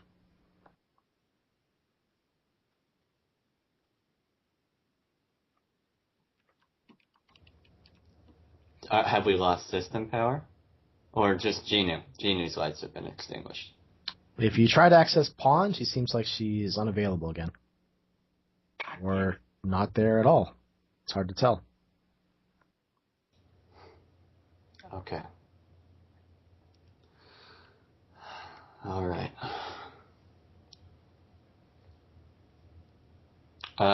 Bryce just starts looking through footage to see what's going on in the rest of the ship. He's monitoring cameras again.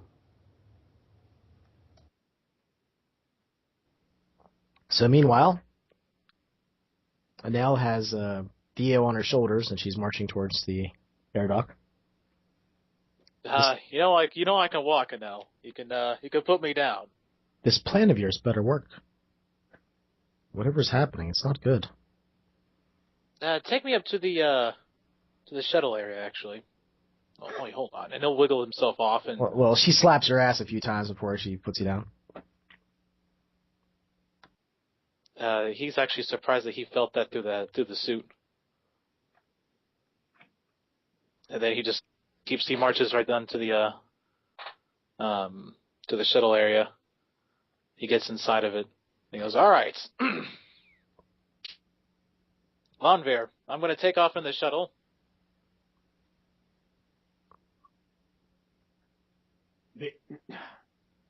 Theo, wait.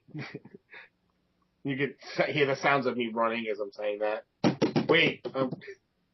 Don't I have to hurl you or throw you or something? That seems to be how it works. This is so strange. What the hell's going on? What's wrong with me? I don't know. But don't worry. I'll fix it. I can fix anything, just about.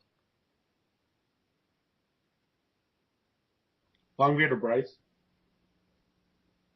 Yes, Long. Oh, is everything there? I'm heading down to the landing port.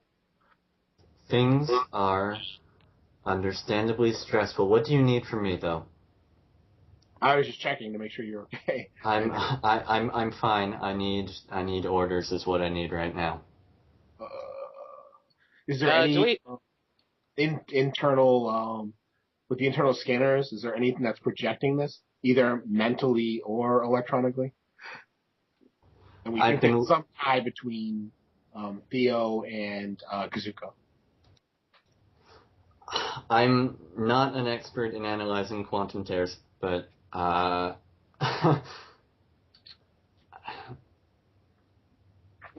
mean, again, I can keep looking. We can always try and disrupt the electromagnetism, but I don't know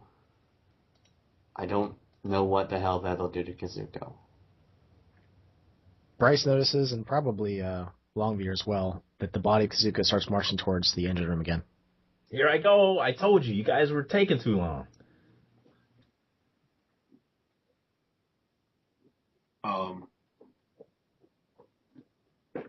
Somebody better come up with a way to tether me or something. This isn't going to be good. Opening up launch bay doors now. Are they locked? Yeah. Did Bryce manage to lock them? Yeah, they are locked.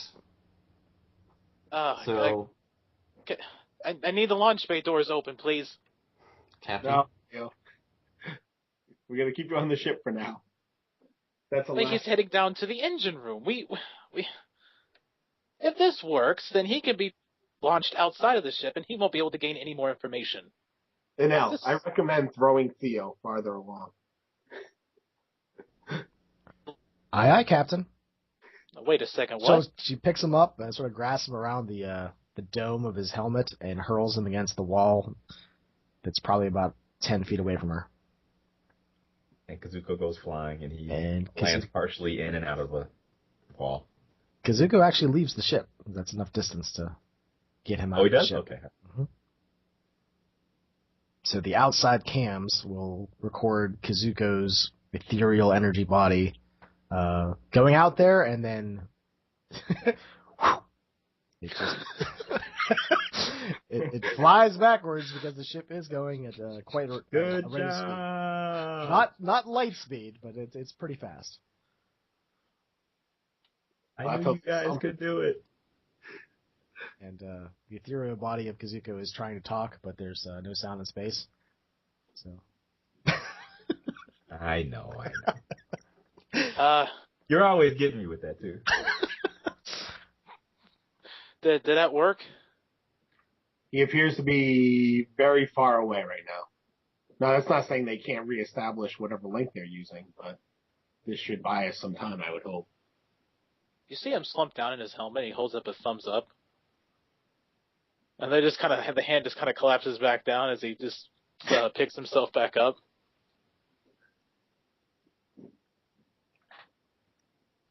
As Longbear enters the landing bay, he sees you with the thumbs up. He's like, yeah. He's like, you need a stim or something. You're not acting right. or something. I'll take care of it, Captain. Don't worry about it. Okay. Come on, Theo. You never did show me that tour. Isn't there like a bunch of plants somewhere that we can lay down on? Bunch of plants? Yeah, there's a bunch of plants down the Tonics Bay. Theo, we need you to check the engineering still. Oh, they're fine, Captain. She just she goes over and picks up Theo. You don't understand. If the ship explodes, we're not going to get anywhere. And Theo is the best engineer in the universe. He kind of wiggles himself free and kind of forcefully shoves himself down and goes, I'll fix anything. He just kind of starts marching down to the engine room. Oh, we could do it there. That's fine.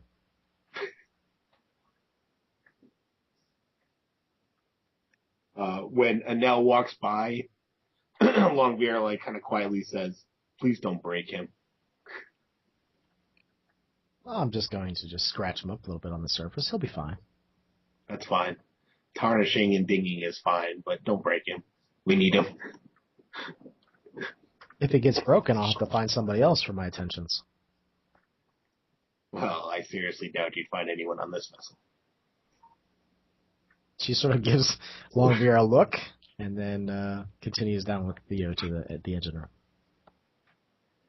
Choppers, you're with me. Time for co-pilot training. You'll hear his four legs galloping behind you. As we're walking, I'm like, you did awesome. You were protecting the ship. You were doing great.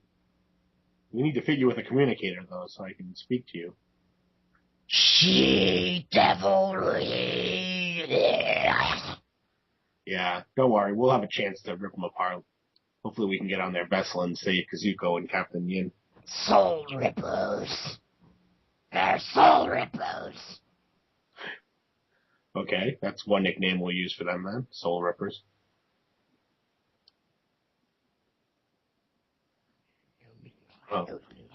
We get back up onto the bridge. I point behind my chair where that says co-pilot, quotation marks, co-pilot seat. And then I'll keep going over the basic schematics. I'm looking for anything that seems like any type of scans that I'm sure Bryce has already gone over, but I'll go over them with a more scientific mind, looking for any type of energy relation link between Theo and the now distant Kazuko. Why don't you give me a roll? We'll say a 3 dice penalty. Good God.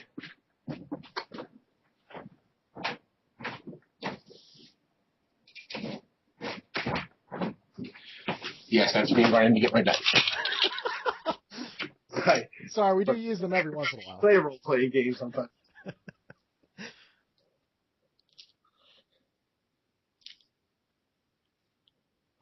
Meanwhile, Kazuko's sort of floating out in space, floating and hurling. You see the blue of the rift every time you rotate.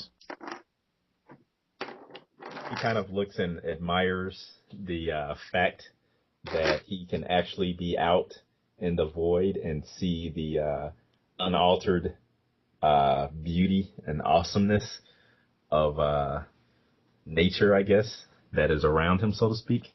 And just he kind of just is awestruck at the vibrancy of the colors and, you know, everything that he sees. And if he could, a tear would well in his eye, if possible. But he tries to focus his mind on the beauty around him as opposed to how dire his situation may actually be.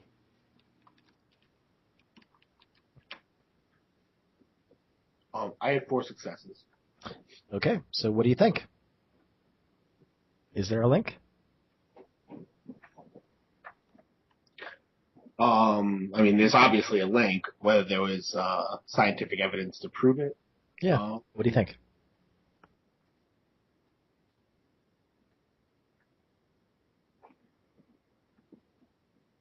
Yeah, there's a tiny bit of the tachyons that are being projected from Theo to, that image at one time, which seems to be broken at the moment. Such a small amount that it's really not even traceable or wouldn't even be considered. It's like such a 0.0000001%. But it's more than anything that else is around, and nothing else is projecting any type of tachyon particle. So, how to block that? We can shield it. So if we put him into a shielded area, like even something as simple as a Faraday cage, it would block those tachyons from projecting anything. Though I'm not sure where they're originating. So there has to be something beyond a scientific means forcing Theo to project these tachyons. And if they did it to him, what's stopping him from doing it to any of us, I guess, technically? Out in space, as Kazuko is floating and revolving, he seems to be talking to someone. His voice is controlled by the commander, and then he's going to be let free to say whatever he wants. But the commander says, they don't seem to care much about you at all. Perhaps using you was a mistake. No, I think using me was the best decision that you've ever made thus far, because actually they do care about me, probably too much. If they were as mercenary as your underlings were, things would be much different, but I think things are going just according to plan. It seems like killing you has no purpose. We will keep you in stasis and harvest your mind. Why would you want to harvest my mind? There are things there that we would possess. There are things in my mind that you could possess if you just asked.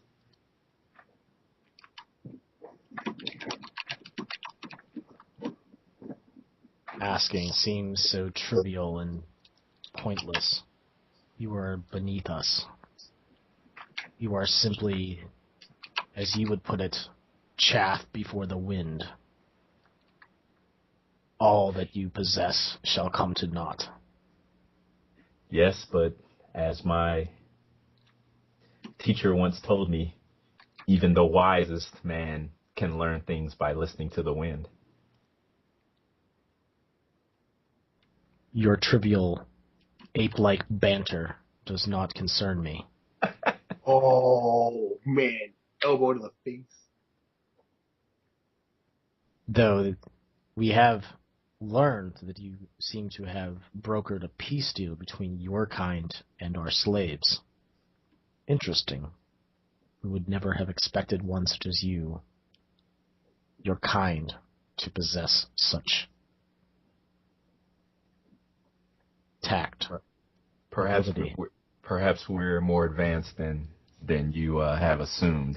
I doubt it.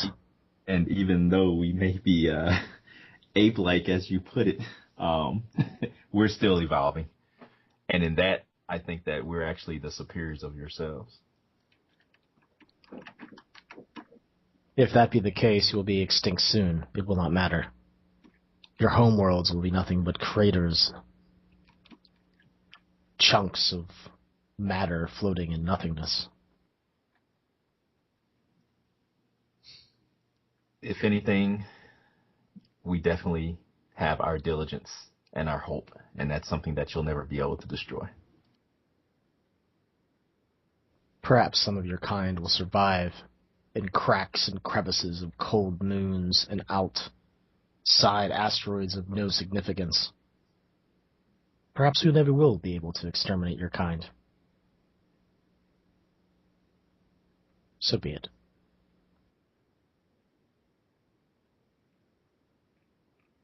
Kazuko kind of does a mental shrug as he realizes that there's no talking sense in any way. Through all of his encounters and the different situations that he's experienced, if anything, he has come to realize that there are some whose very nature is to actually at times cause chaos, at times destroy. And this is one of those moments. Perhaps you are not pointless and utterly useless. We will clone you and your captain and use them as shock troops for our inventory. At that, Kazuko's eyes widen, and he tries to control the anger in his thoughts as he says, "How dare you use me for your violent acts against our humanity?" We will modify your DNA and remove the useless bits of waste. You shall kill in our name, kill in our voice, and our thought symbols will reside in your skull. And at that, Kazuko's mental, his grasp on his serenity and any calm he has just withers away, and he's kind of seething with anger at that. Just he's actually speechless, but he just emanates just pure anger at that and frustration. The energy being will disperse, and Kazuko will be inside a She medical vessel. He will be impaled on spikes that go into every single space between his vertebrae. You can feel blood running down his back, and over top of you is a She overlord, and its 3 unblinking black eyes are 3 inches away from your face. Its hand reaches up and slowly moves his fingers over from your forehead down to your chin, and it all fades to black. Yikes. So, back on the ship.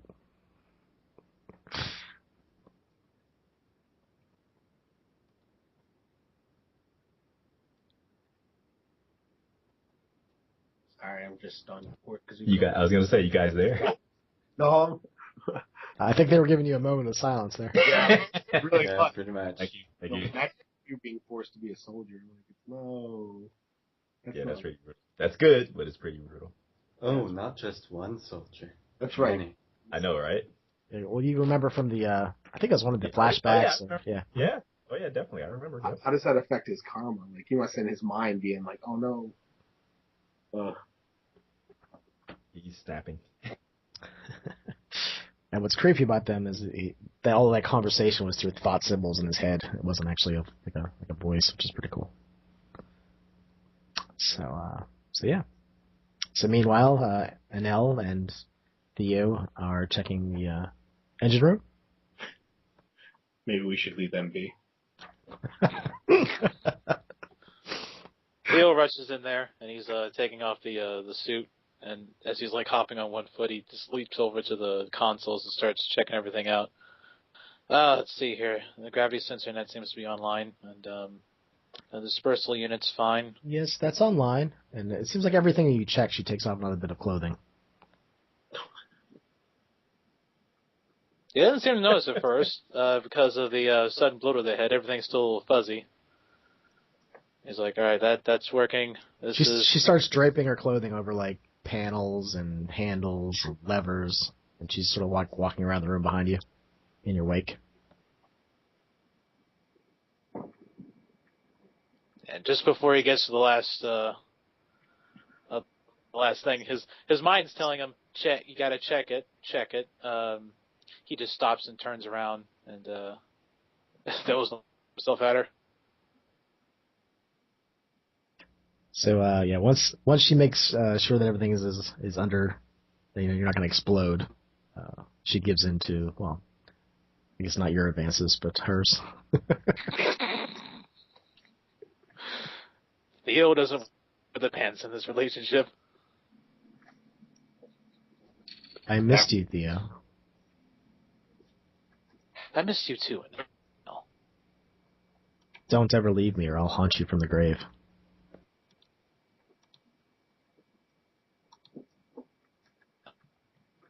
And then she gives in to her urges. Upon that thought, upon her saying that, he looks shocked on his face, but he actually, the part of him really enjoys that thought.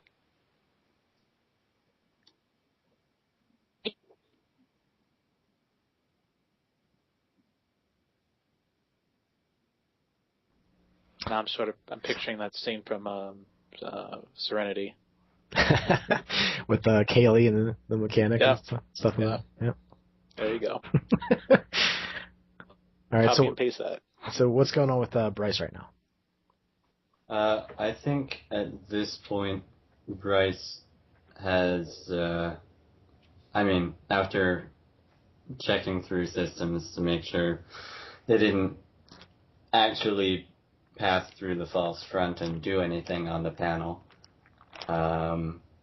he's going to probably just sit down in the lounge and see if he can make contact with Pawn again.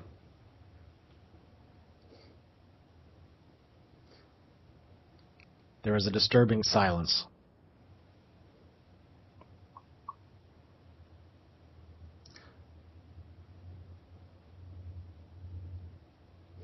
Well,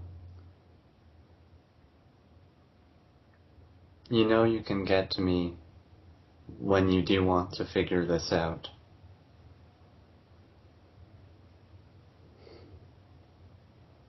I'm sorry for yelling at you earlier. It's been a stressful situation, I'm sure, for all of us. You'll see that on the webcams, Gino is walking around the ship. Where is he headed? Or hit? Doesn't seem to be heading anywhere. It seems to be going up to doors, turning around, and walking back down the hallway in a very sort of rhythmic and sort of repetitious pattern.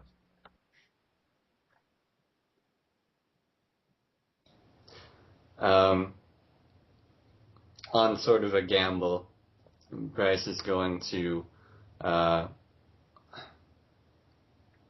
pull a chair out from the table, from under the table that he's sitting at, and say to Pawn again,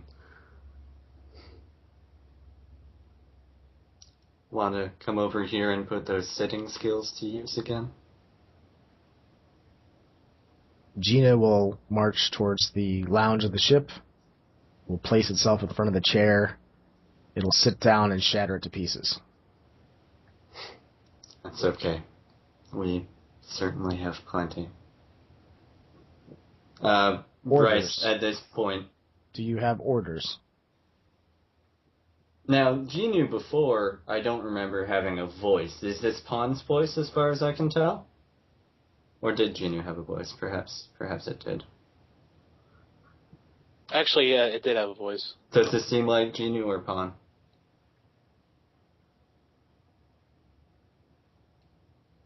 Bryce is going to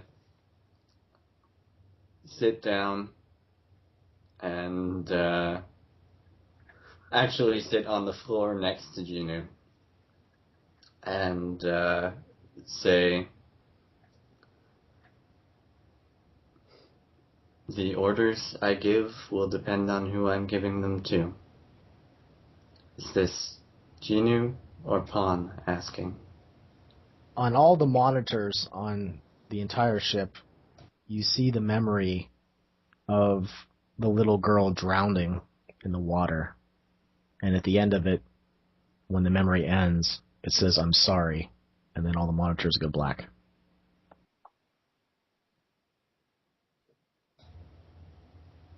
Elongator Bryce, do you know what's going on?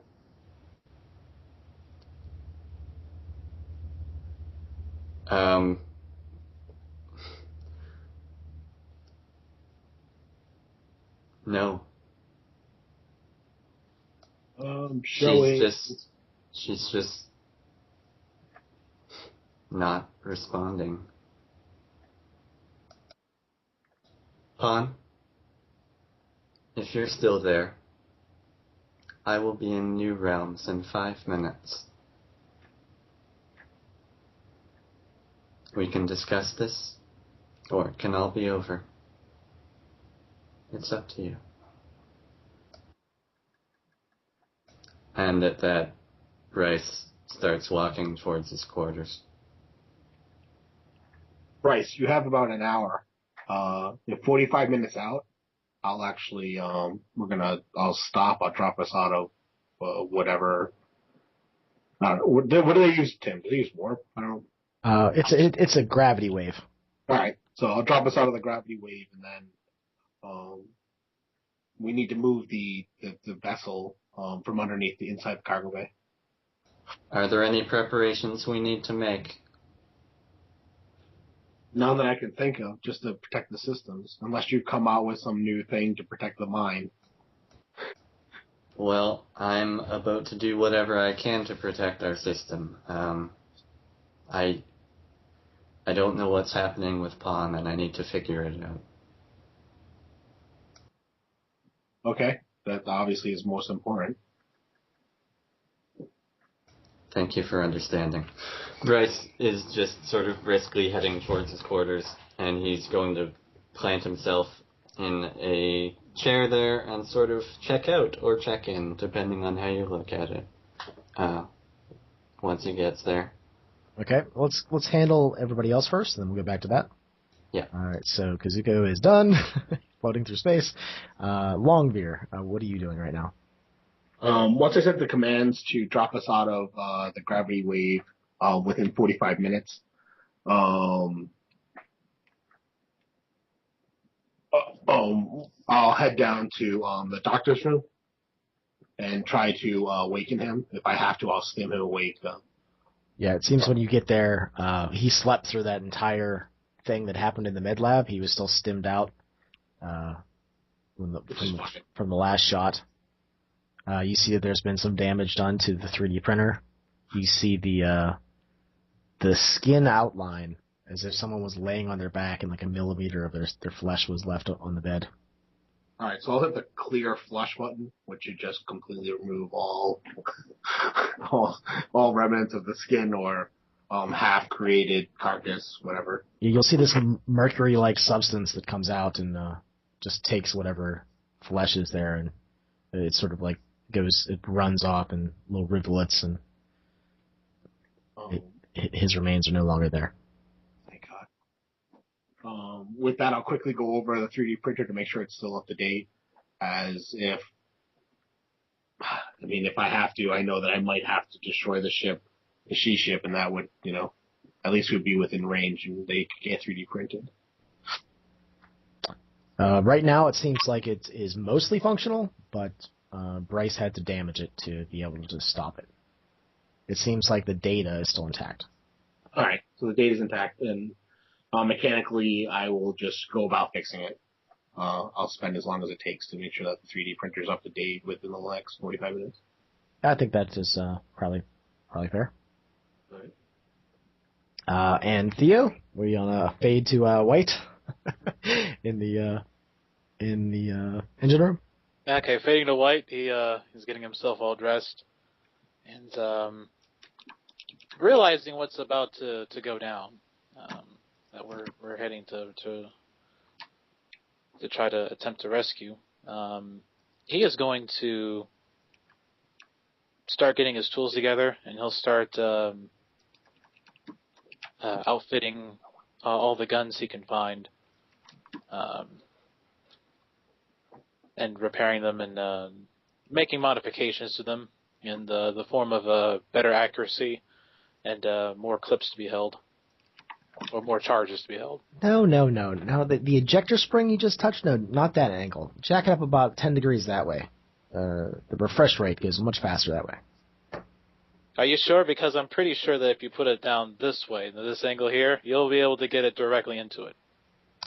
Well, you remember Rockface, right? He dug all those rocks, and he sort of like manipulated things, and he was a gun hack. He did a lot of things, and I watched him, and we had a relationship for a while.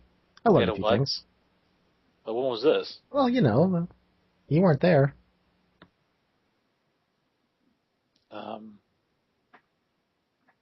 It's not like you married me or anything.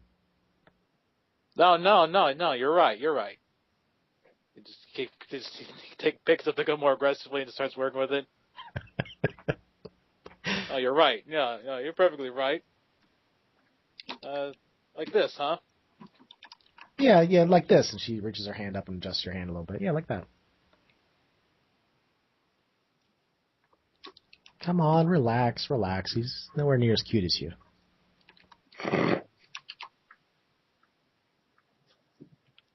Slightly blushes. Slightly. Slightly. And he'll continue just doing that, basically. I don't think there's too much time to do anything else. Yeah. Okay, so the engine room is up and running. Things are going smooth. Working on weapons. Okay, Captain's fixing 3D printer. And in New Realms, Bryce has plugged himself in via the flesh port. And what does it look like? What landscape do you craft for yourself? I think that Bryce is basically going to reach out, and if Pawn is listening or there, say, it's whatever you like. Where should we meet, Pawn? You'll see a white swing on golden chains hanging from a vestibule that seems to be on a small hillside overlooking like a sea of flowers and plants, all ornately designed and organized. In the distance, you see a small lake. There's a sailboat, and there's a 5-mile-per-hour wind coming from the northeast.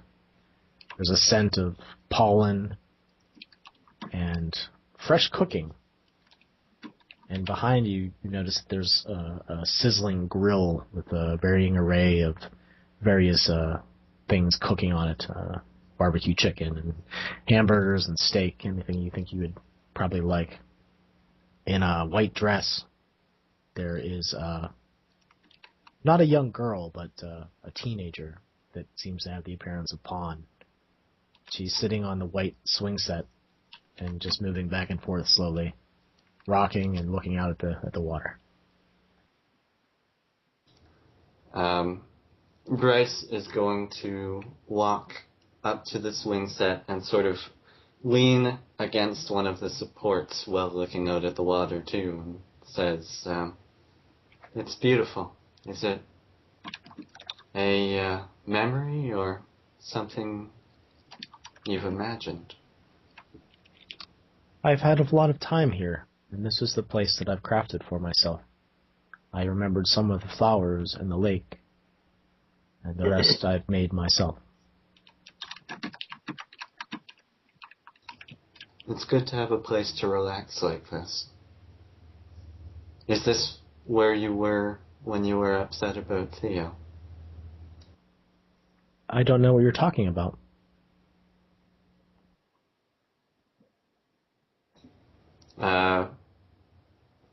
Bryce is getting somewhat...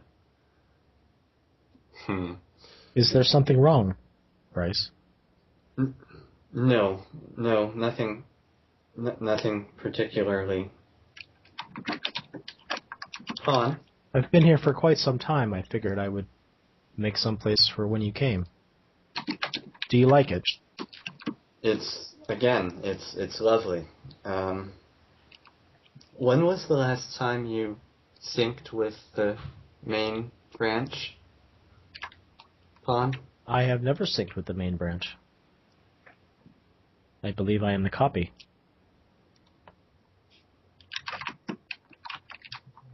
Right. Do you have any way of telling whether, should we call her your sister, still exists? I think sister is an appropriate term. I haven't left here. It's so peaceful here. Should I? Do you Maybe not. Need to go with you?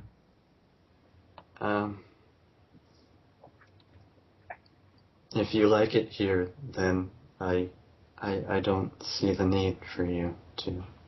Do you like trees? And she sort of looks to the right, and elm trees start to grow just right out of the ground at a ridiculous rate till they're about 15 or 20 feet tall. It's, the growth pattern is perfect. Do you have a memory of watching it, the entire line? I just have information, and I extrapolated from that point. I like the feel of the shade on my skin. Then she sort of rubs her face, like with the tips of her fingers. But I know it's not real. It feels real, though. I feel like a person here.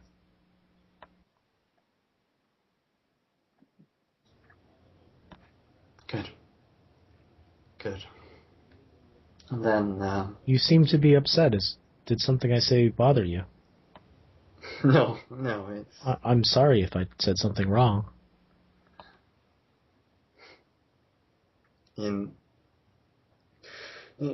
some ways, what you've said is very reassuring. I'm glad you found such a pleasant spot. I can meet you somewhere else if you would like to design your own haven. I believe that is the term that New Realms uses. You can have many havens that you create. I think this is perfect. Sometimes I go out on the sailboat, and I hear the water lapping against the hull, and I see the shimmering of the fish beneath.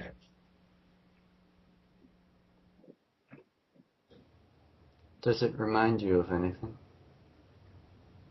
No, not really. Good. Just, I like the sound. It seems to be comforting to me. Good. Assuages my worries. What worries do you have? I'm not sure, but I feel like I was supposed to have a purpose, and I don't know if I have one.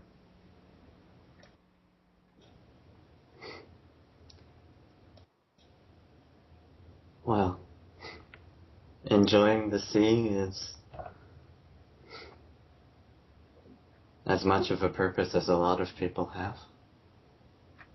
Bryce will notice that the pattern of the flowers, it's very subtle, but he thinks that Hazuki Masa's face is comprised of the various colors of the flowers.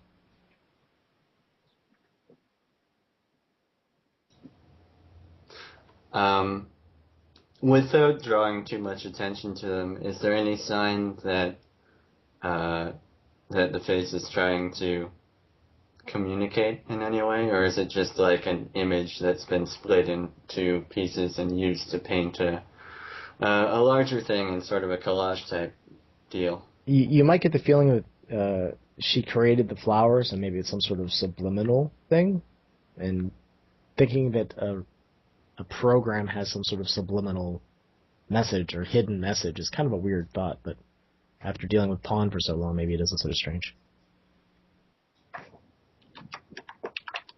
No, not so strange at all.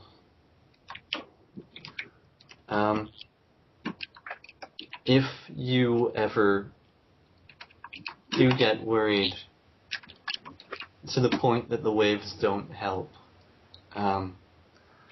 contact me then, okay? Send me the same sort of message that you did the first time you showed me about this backup. Bryce, can I ask you a question? Yes, absolutely. Would you mind dancing with me? I've never danced with anyone before. I have music files.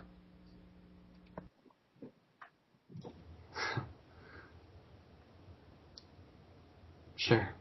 I can move the swing. The vestibule has plenty of room. How about this? He conjures a sort of bright white gazebo on top of the hill. And it's got these lanterns that come down off of it. And he's trying to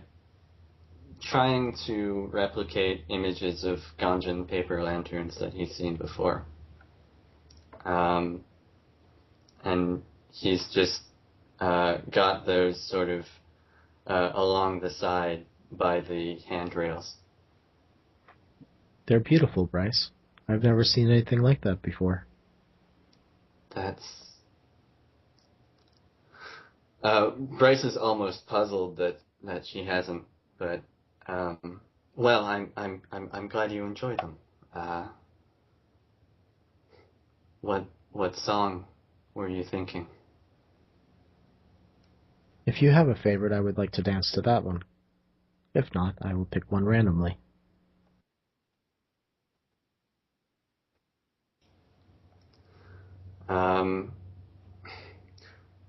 Bryce sort of he almost closes his eyes, but it's sort of a strange thing to close one's eyes in a virtual space.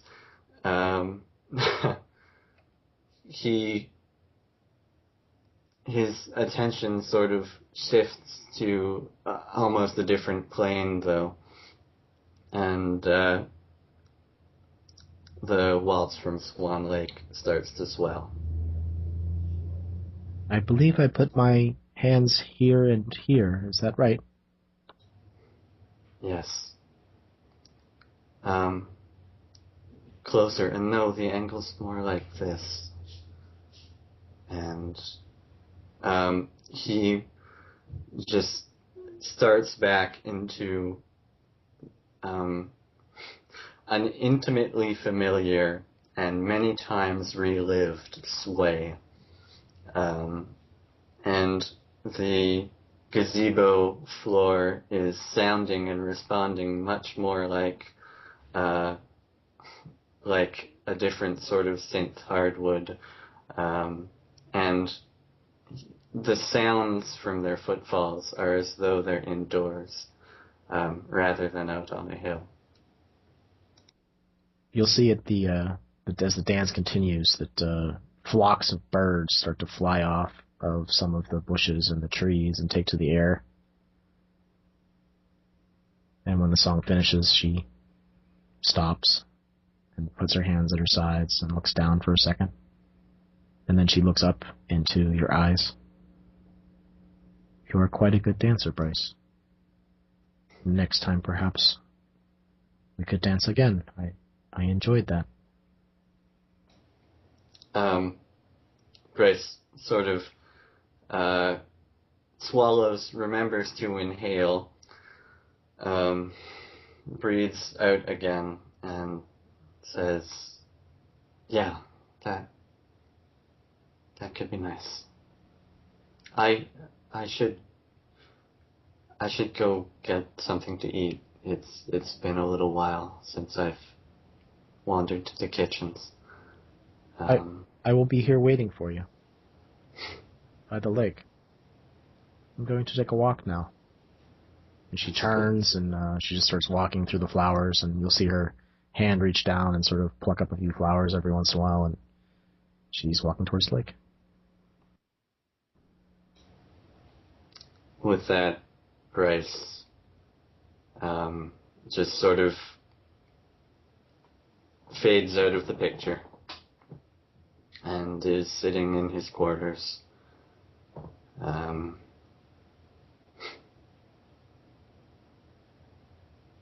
And probably does so for a good 15 minutes before moving towards the kitchen.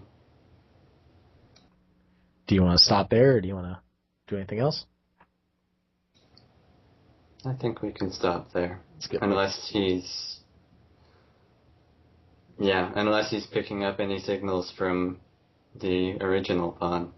No, it seems that the original pawn, as you look and dig through the files, seems to be completely missing. Like she never existed. Captain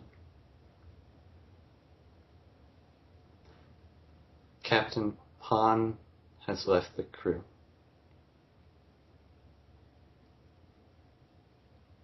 He's just going to leave a memo on the computer screens for next time the captain checks. And he's going to walk to the kitchen and make himself a meal, probably some ramen or something. Okay, I think we'll break there. So David, I tried to get you involved, man. I hope that worked out okay. That was great. Everything, wasn't forced at all. So it made absolute sense to me, and that was good. I enjoyed that. You gave me my battle cry. Like, since that's your last thing, you said, "Blow these she to hell." Kazuko says, "Blow these she to hell." Yeah, I was just trying to, have. It seemed like it was fitting. I'll leave it at that. I mean, especially since he has been, as anti-confrontational as possible, so. But I think he just finally realized that in this situation, maybe, you have to go against the grain a little bit. That made me think of that scene in Revenge of Khan. Oh. where he's staring at the screen and goes, "With my last breath, I spit at thee." I spit at thee. Yeah, yeah. That's classic. Yep. I wish I had thought of that. I would have hammed it up even more. Yeah, my two ideas were to have Pawn clone you, and then to start out with the she. That spectral image. Man, so those are the two ideas I was kicking around, and it worked out pretty good, I think. That cloning scene was a nail biter. And it's funny because it's like, oh, it'll take some people a while to get down there, and it's like, oh, that's right, Bryce can just be there. Like he's so quick. Yeah, Bryce can. Yeah. It's like, so I didn't want to cheat that. It's like, okay, yeah, he's there. Yeah. He just didn't want another Jylin. Yeah. I mean, there's really no trust in that machine right now. An imperfect Kazuko. That's what it was. That's why he was fun to play, If he or the captain dies, like say next session, then they'll automatically upload. So we'll have them anyway. Wow. I was kind of thinking there's probably some distance associated with that. Like maybe there's some, like if it's too far away, it won't. But I'm not really sure. Or maybe they put blocks on him. Like maybe the captain doesn't want to be resurrected. Maybe. Like honor, he feels it'd be dishonorable. I don't know. We can make something up. Yeah. So I would just keep on away from me, you bastard. So a couple of things I guess we can talk about. Phil, did I play your girlfriend in any shape or form that you thought she should be played? Because I never really know that kind of stuff. Actually, I really like that. That was exactly what I was thinking of a more dominant personality. Because I kind of figured she's like this warrior woman who takes what she wants, and that's kind of, I don't know, that's what I went with. But yeah, because I remember telling you like the archetypes and stuff. Yeah, sort of spunky and like sarcastic and rebellious. This session was all over the place. There was like there's the lighthearted moments, there's sensual moments, and then there's like the really gut wrenching ones, especially with Pawn and stuff. And I was like, oh geez, this is a season finale, all right. Yeah, I think I don't know. I really like this session. It was, like you said, it was all over the place. It just sort of happened too. I kind of like that. Oh yeah, I like that. I tell you what though, too, that was completely out of my comfort zone. I went. Sorry. No. You don't have to apologize. I meant to do that. That's why when I made that character, I was like, you know what? I think I will go out of my comfort zone and do something I don't do, which is establish romance. I normally avoid that. When I'm a GM, I avoid that like the plague. I tried that one time as a GM with one of the characters, and this is with my in-group session when I'm face-to-face with them. I couldn't pull it off. I was like, I'm looking at his face, and I'm like, it's not happening. I can't. I'm as romantic as a tree stump, so you know. I was trying to channel this old girlfriend that I had who was really crazy and wild. Like she used to like flash people out the side of my truck when we were driving sometimes. Wow. Yeah.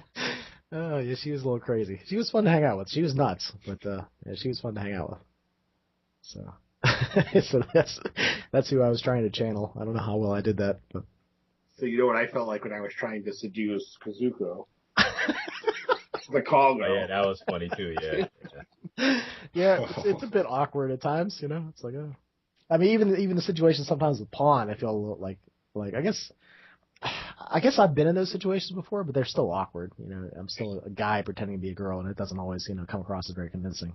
You have to buy into it. That's all. You know, you have to do the situation and realize what's going on in the scene, and you know, when you do get put in kind of like an uncomfortable situation or something you're not used to, I'll say it, put it like that. I think it's good because, for one thing, it can kind of broaden your horizons a little bit, as far as just role playing. And then as long as everybody in general is pretty comfortable with the level that it's at, then I'm all for it. I think it's pretty good. Yeah, we did the whole like fade to black. I call it fade to white. I don't know if that's what it's called, but fade back in. Oh yeah, definitely. I always tried to avoid that. I have made characters in the past that had relationships, but I made sure their loved ones were all dead, so I didn't have to deal with it. But I made characters. So I was like, I know, like I could talk about the relationships that the said character had, but I don't have to deal with it because they're all dead. And I ended up making a series of characters that always had like these somewhat gut wrenching stories and stuff. It became somewhat of a pattern after a while. And I was trying my best to avoid doing that. So with this one, I was like, all right, Phil, bite the bullet. Let's do something way out of your comfort zone. All right, let's go for it. So did I break you? I was struggling every time when that happened because I thought I was prepared this whole way because I was like, yeah, this is going to be great this session. It'll meet Annelle, and I'm like, jeez. When it happened, I'm like, I don't know what to say. And it works so well because that seems to be the dynamic that Theo has with her. Yes, absolutely. Oh man, like, oh really? The hallway? Really? There's people coming. Yeah. That's funny. It's good to get your character laid once in a while. I'm the only one who hasn't. God damn it. Now, well, I mean, this is I don't know. There is New Realms. I'm just throwing that out there. Yeah, that's like the creepy boundary there, but you do have the technology. So. I have a cloning device now. Yeah. Be careful what you wish for. That's all I'm gonna say. I can just clone myself. Yeah. Oh wait, no. Is that too egomaniac? That's kind of narcissistic. I love my. Did you just suggest that you're going to be making out with yourself? Is that what you suggested? I was suggesting because that's how long Vietnam. I'm sure that Colt would help you modify, a gender of your preference version of yourself.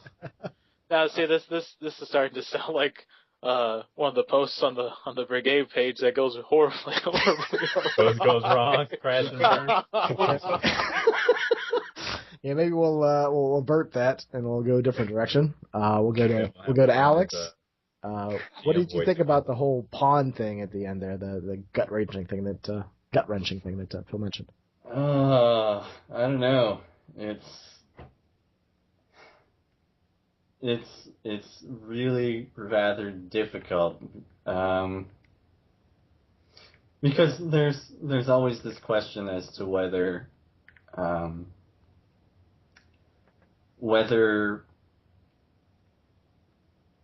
I mean, at this point, Bryce feels like he doesn't have any right to, bring this sort of happy, stuck in his head, essentially a memory pawn, back into the ship. He also doesn't feel like it's a good thing for him to push the idea that she used to be Samantha back on her. I think his plan for now is to just leave her in his head, and if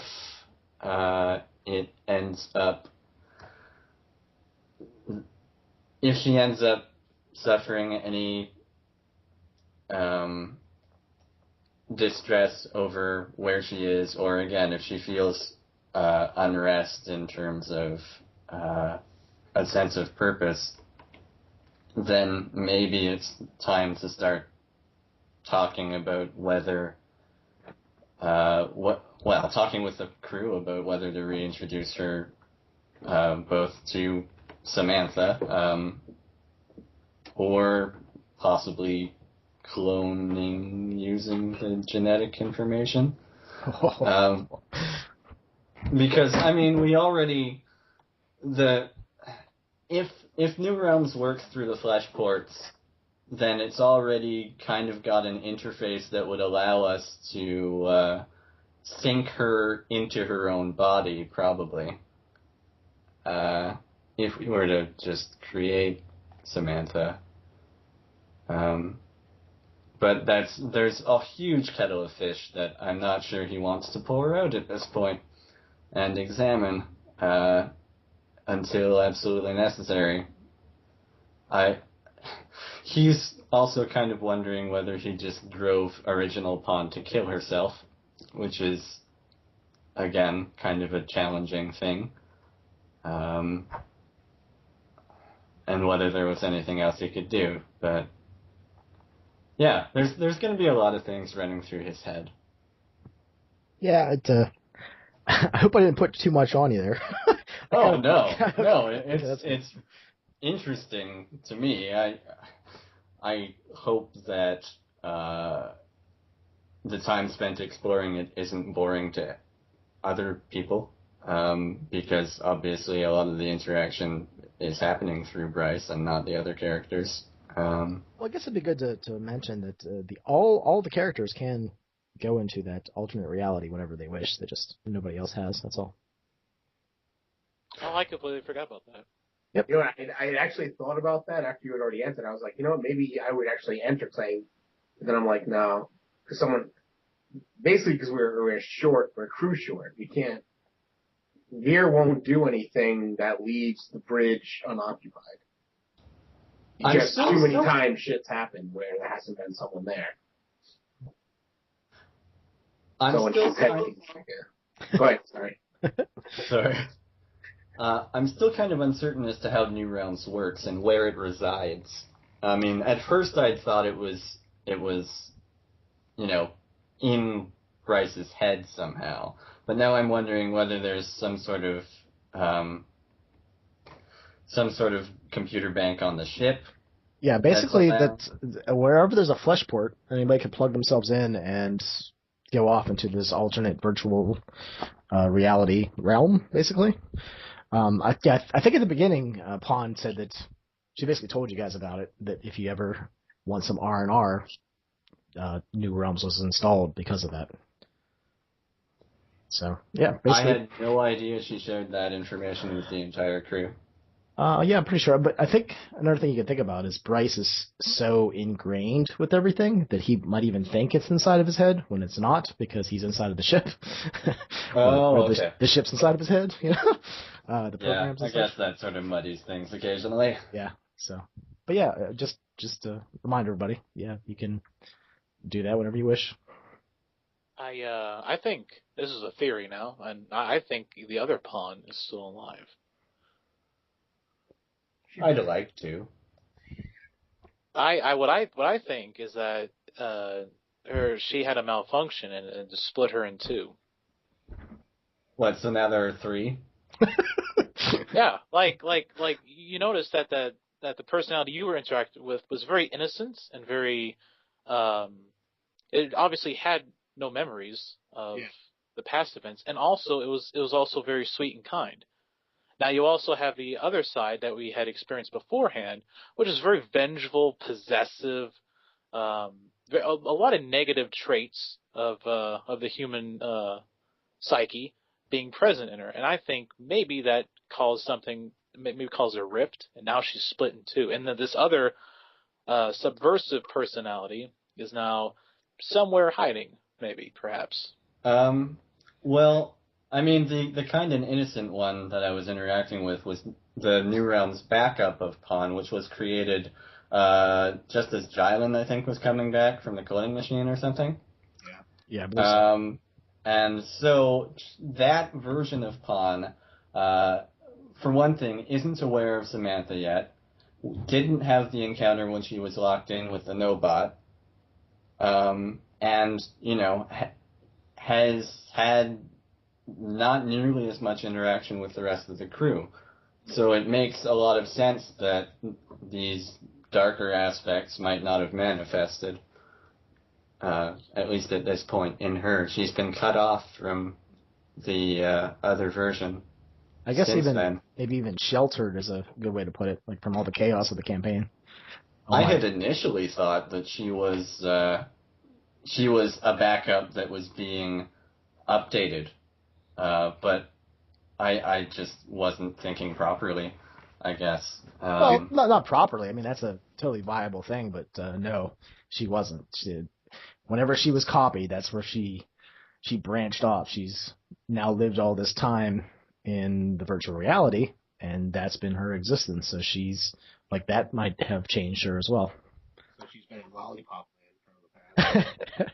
Yeah, the Munchkin City, she's been hanging out in that. Yeah. But I thought we made backups of Pawn that were protected in archives. I mean, I guess Pawn technically could have erased them. I mean, she's just as powerful as... I didn't remember that. I thought there was only the one backup in New Realms. I don't remember that. Man, I thought that was so gut wrenching when I saw when you were describing the scene of her drowning and then saying I'm sorry. I was like, oh, jeez.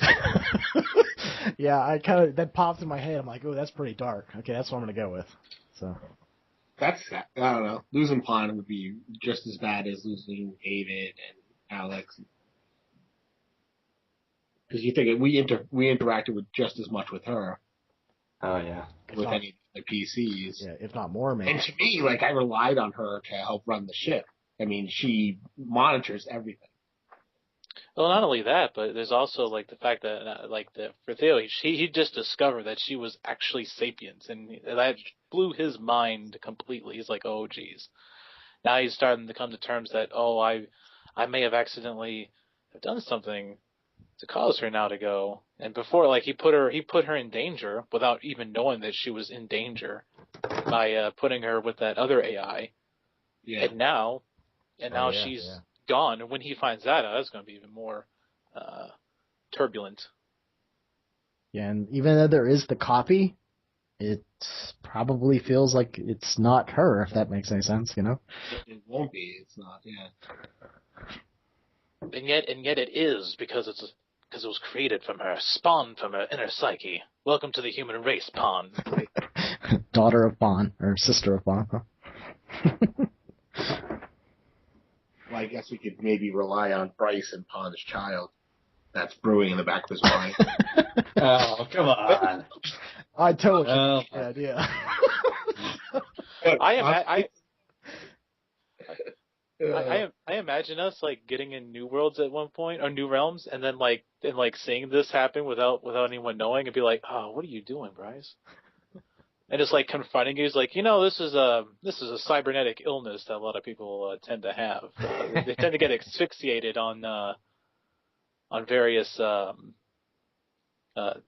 virtual dolls. Just go into that. Yeah, you had Theo go off on him that one time. What? You're spending so much time?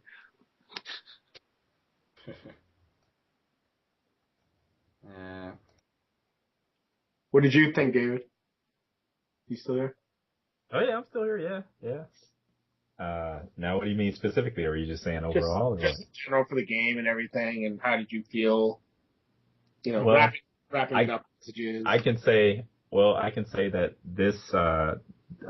this group has been the I don't want to put it the ratio of just role playing has been much more than any other group I've ever gamed with, and it's been a really interesting experience. I think that even though I consider myself to be more than open to having narrative control and everything, it's for whatever reason, I don't know, it's still somewhat unsettling at times, because a lot of times I'm really not sure how far to let my imagination just go, because the GM in me is kind of like, okay, you don't want to just shoot this plot or whatever, throw it out the window or anything, so I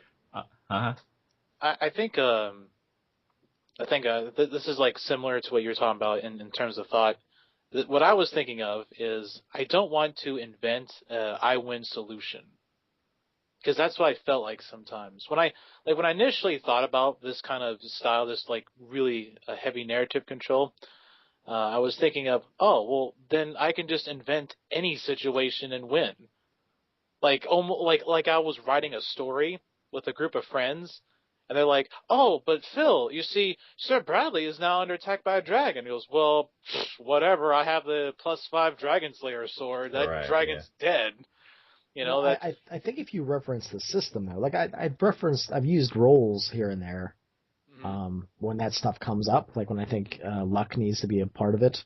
Although I think with the amount of XP I've given and things like that, most of the time I think you guys succeed. I don't know if I can remember how many times any rolls failed, but most of them were pretty easy rolls, I think, too.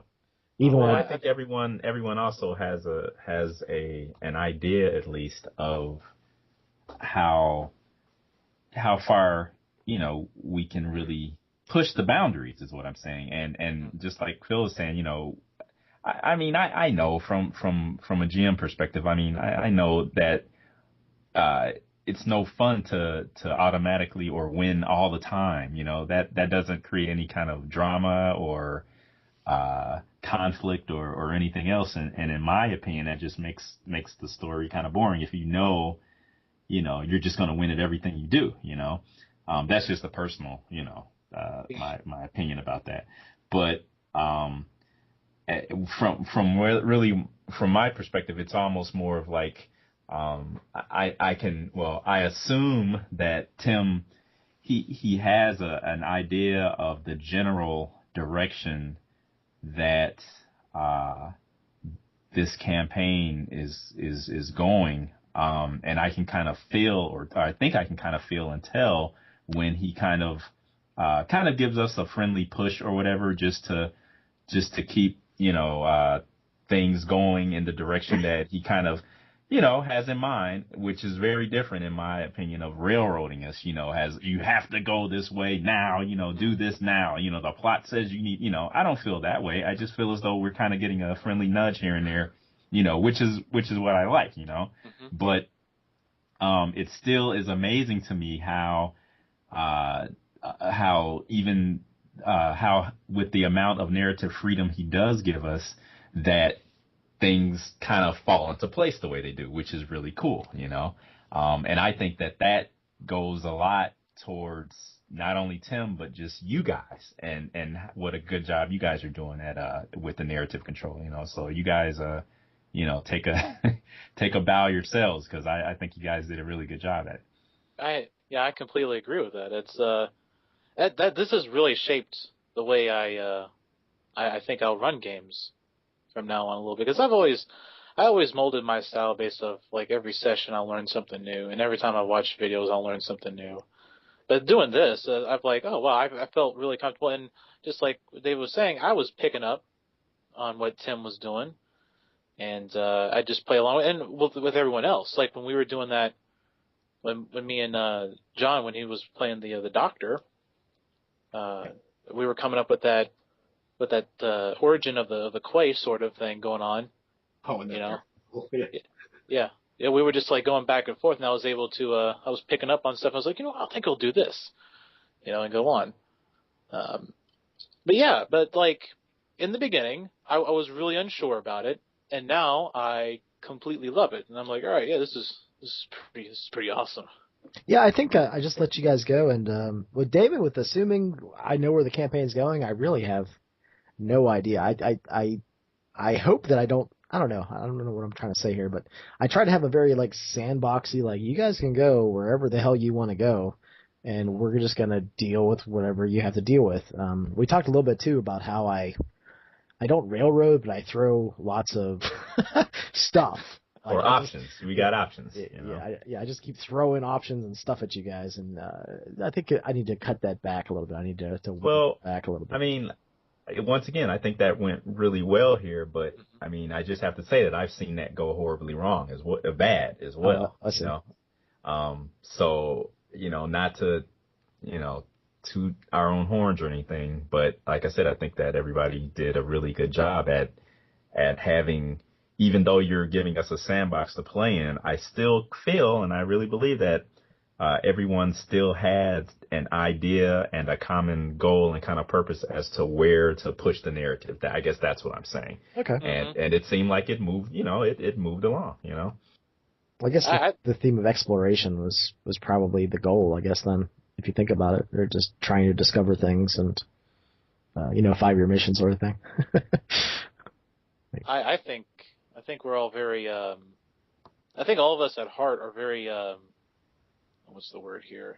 Very polite and somewhat very conservative about how far we take it. So I think we all have that maturity, I suppose, to know how far to take things in terms of story and direction, and like kind of play into it without going like, you know, super overboard. Yeah. Plus I see people pulling, like that's what I try to do when I do the narrative, try to pull someone else in. Yeah. Mm-hmm. Like I'll come up with the idea maybe to solve it, but I'll be like, but Theo would be the one to do it, or Bryce is the one who I need to access it. Even if Longbeard might have the power just because he's highly intelligent, I would rather go to the specialist or whatever. So I always try to come up with something that is one of the other players to draw them in, you know, when I have something specific. Well, I guess today I'll talk to David about narrative control versus a GM thing. I guess I had a little bit of struggle with that with you today, actually, because I was trying to give you a venue to role play. I'm like, okay, how the hell can I get David in here today? I'm like, I like clothing. You kept trying to like cut yourself off. I'm like, oh, David, just keep going, man, just keep going. Well, that's what I said. That's just something that, you know, I guess I'm just the type of player that I'm kind of to the point to a certain degree, you know, and in my mind, once I've stated or done whatever I feel as though is enough to get my point across, or whatever narratively I need to get out, then I'm pretty much done, you know. I'm not really, I don't know, I'm not really good or whatever at just, just spouting on and on and on just for the sake of spouting on and on and on, you know. And the thing is that the type of player and the type of GM I am is that I really feed off of other people. You know, that's kind of my thing, you know. When their narration or conversation or whatever is bounced back and forth, that's pretty much my strong point. You know, that's why when Longbeard and I had the two-way conversation instead of the one-way conversation, that was good because that gave me some more, because his reaction allows me to, you know, I feed off of it. You know, that's really the only way I can put it, you know, and that's when I shine. You know, I do much better in that type of situation, you know. So, but that's just, you know, that's just me, you know, because I mean, a lot of you guys can sit there, you know, and you guys can talk on and on, which is fine, you know, and it's like, wow, you know, you guys are, you know, there's a lot going on, and I'm sitting there, you know, listening to you guys talk and everything, and this is, and I'm not saying conversations between two characters, you know, Theo might just be, you know, talking and describing things and going back and forth about what's going on around them, you know. And I commend you guys on that. That's good stuff. So I developed that because I know exactly why I do that too. It's because I've played with people that don't feed or don't they don't really contribute much. Yeah. And everything is silent all the time, and that bothers me. And I'm like, so I've learned to just do that. But I know that at times I feel like I'm talking too much, so I try to regulate, because I don't want to be a spotlight hog or anything. No. But I know that might happen sometimes in certain games. But like every game I've played with, you know, that has not been online, I've always felt like no one else says anything. I try to interact with their characters, and I get like, oh yes, of course, go ahead, and like, not really. Yes. No. Yes. No. Yep. I've experienced that too. Yeah. That's frustrating. It just makes me coil back and go, okay, well, I guess I'll just have to do a little bit more narration than Phil's talking to himself hour. Let's go. That reminds me of I tried playing in RPGA for a while. It was sort of like I kind of knew I wasn't going to like it, but I made myself do it anyway, just for an experience. And I found that almost every single table, I was trying to role play through things, and people were looking at me like I was an alien. Wow, yeah. They're like, just roll the dice, man. You know. It's like, there's your 20 words. You roll the die. Why, man? Just roll it. What? It's like, I'm talking to the NPC. Nah, just roll it. Dude, you've got a diplomacy skill for a reason. Yeah. Oh, they just roll their eyes. Oh my god. Let the numbers talk. Like, it was really kind of, I don't know. I played like 3 games at a convention once, and I was like, yeah. I remember the one game I was playing this dwarf who liked to eat horse meat, and I tried to get this other character to let me eat his horse the whole game, the whole session, and I was just, you know, being sort of silly, and you know, I like saved the character's life like twice, and I was like, so you gonna give me that horse yet? You know, and you know, just to sort of liven things up, and it's just it wasn't happening. They didn't want to role play back at all. So. I imagine someone just like looking at each other going, "Oh my god, is this one of those role players?" Jeez, he might as well be cosplaying or something. Gosh. Yeah, the look on their face was like. They have that timeline though, like, right? Because they go into those games knowing you only have like a 3-hour slot. Yeah, it's like it's a one shot. Yeah. It's like, well, you can't talk too much extra because I might not get to the end, and they start. And that's why I can't do those, man. I tried like the Pathfinder Society and the old D&D, and I still have my old RPG card from when I used to run games back in the 80s, and I couldn't do those things. That's totally not I'm like, if my game doesn't last at least, you know, a year, I'm upset. Because I want to be. Wow, really? Wow. Yeah. But as the GM, that's my job. And because I play in the same world, it's easy to do that. You know, if I was going to try like a new game, I'm not sure it would last that long because you have to learn how to do it. Like Tim came into this Wars game kind of right off the bat, being able to do it. That's pretty good. Not that we were on a year or anything like that, but yeah, I don't know.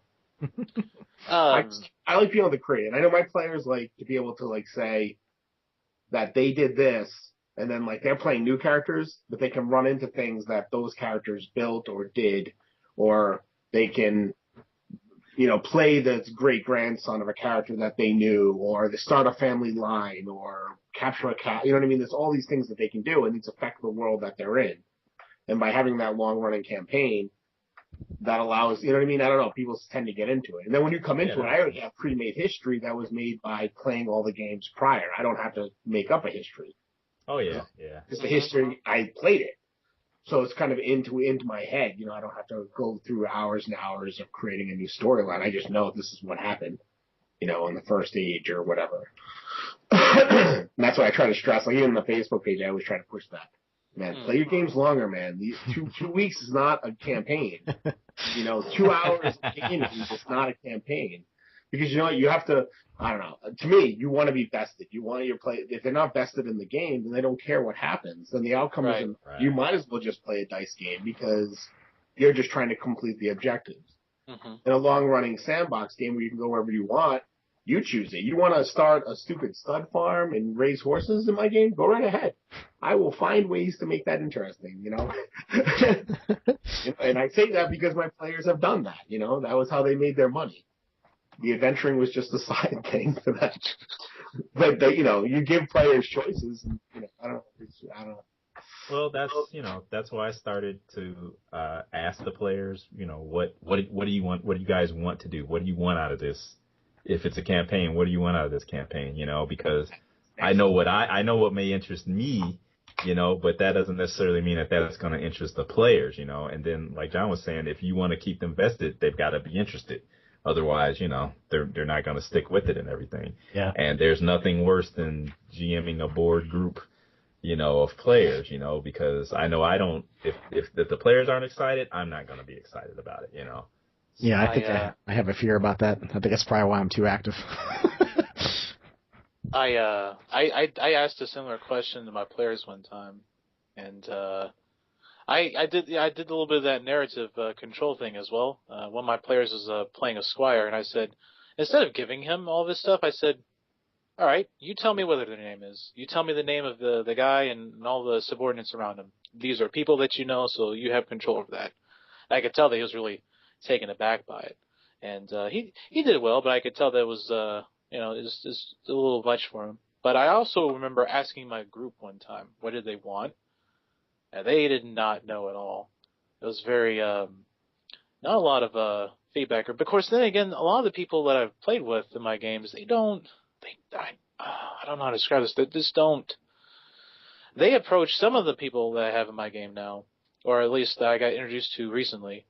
They approach the game from a really different standpoint. I would almost, I don't want to use the word power game because that term's, I guess it's subjective. A lot of people interpret that in too many wrong ways. Yeah. But they approach the game from a much more statistical standpoint, I suppose. Okay. Yeah. Mm-hmm. Yeah, and it's hard for me to try to cause I roleplay with them anyways, but I could tell that it's like against a brick wall almost. It bounces off, it doesn't really do anything. So I have to keep trying to wear it down, but because of the lack of sessions and stuff, it's really hard to do that. But I have a question for you though, David. You were talking about ratio of players. Could you elaborate on that? What was I saying? Because I'm all over the place. It was like you was talking about like our group, and you said playing with a ratio like ours. Well, as far as role playing goes, that's what I was talking about. Yeah.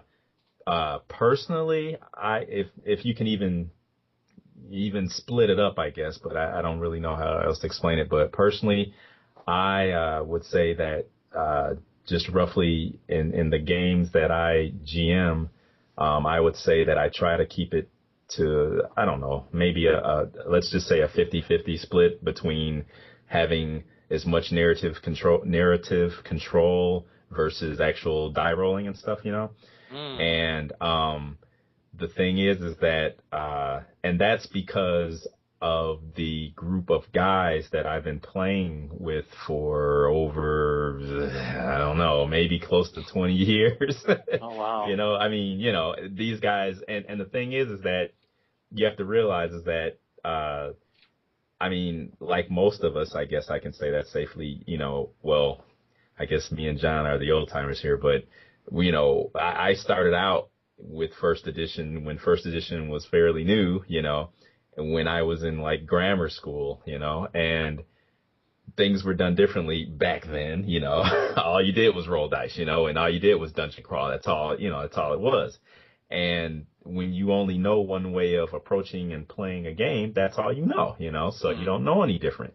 So all the years have passed, and just being exposed to different types of gaming, different types of games, different types of mechanics, and different types of people, I came to realize that I like more narrative stuff, It's just rolling dice and then just seeing the results of that, and it's just boring to me.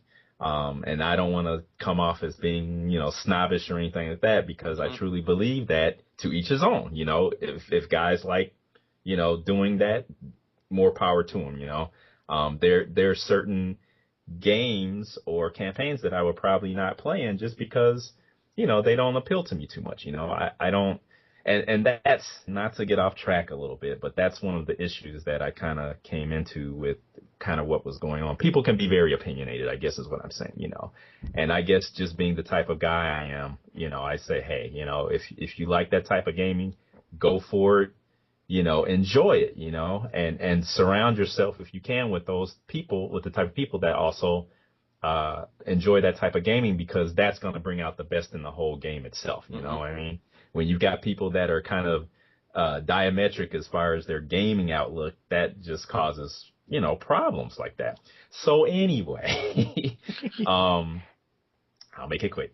So anyway, so I kind of think that it's kind of like a 50-50 split between role playing and rolling dice. And that's because the guys that I've been playing with all these years, it was a slow process of getting them to open up to role playing, because for so long, that's all we did was just roll dice and everything. And I think once these newer games have been coming out that stress more narration, amongst all of the players, not just putting the weight of that on the game master, I think that that's really good stuff, because a lot of these games have a mechanic in them that rewards you for role playing and stuff, and I think a lot of people can relate to that and understand that, and it kind of allows them to kind of experience the joys of more role playing. So, but you guys role play a lot, because I've really never honestly been in the game where I've rolled dice maybe one time in 3 hours, and that's what I meant. Or like once every third session or something like that. Yeah, which is fine. It's a different experience for me, and I enjoyed it, because I'm just the type of person I'm open to trying different stuff, So I can, if anything, I can say that I have learned, especially from a role playing perspective, of how that works. And once again, I think a lot of credit is because of you guys, because I think everybody was more or less on the same page, and it worked really well, So that's it. Sorry about that. It's all right. I think to add on to that, like with my group, I've they like to roll dice, and I know one of them really likes their role playing. I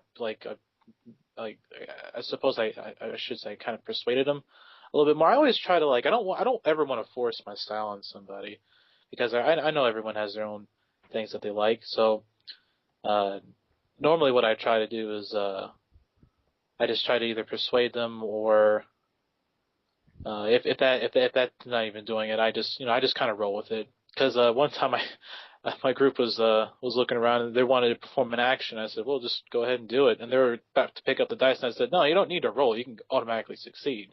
And they looked at me and they said, no, Phil, we want to roll. And they just started rolling the dice aggressively. And I'm like, all right, just roll. Don't throw a riot at me. Yeah, I mean that's what they enjoy, which is part of the thing where and then just like you said, you can roll with that, that's fine by you, but it just you just have to figure out what type of group you have and I mean there's a lot to it, Oh yeah. Yeah, I think sometimes I've had to wheel you guys back a little bit, but that's mainly just for like a dice roll, and like I said, most of the time you guys get those anyway, so. It's not that big a deal. Or like today, it's like, David, I want you to role play, or I want you to be in the session, man. I thought that was a really fascinating moment, though, when you were telling David that, and like clarifying again that, because Yuko doesn't have control over his body, the aliens do, and he's like, yeah, that's what I'm doing, and it ends up being that he has the villain talk because that's like what's interesting to him in the moment. Right, yeah.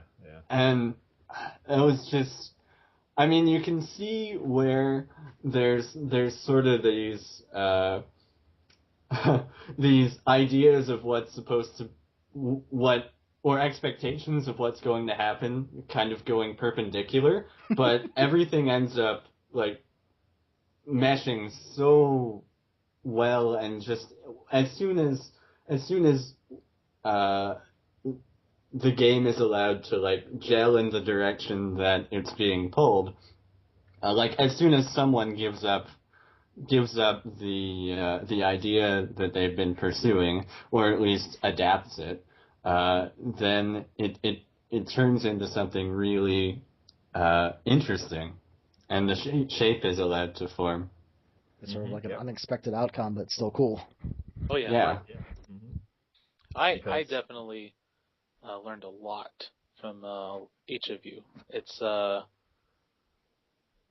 like the different swaps of styles. Like I think we're all pretty much very similar in how we play, but there's like these really subtle differences that I picked up on, and I've been in I guess like the Borg, I've been like assimilating it. That's all I've been doing, just assimilating it all. Assimilating it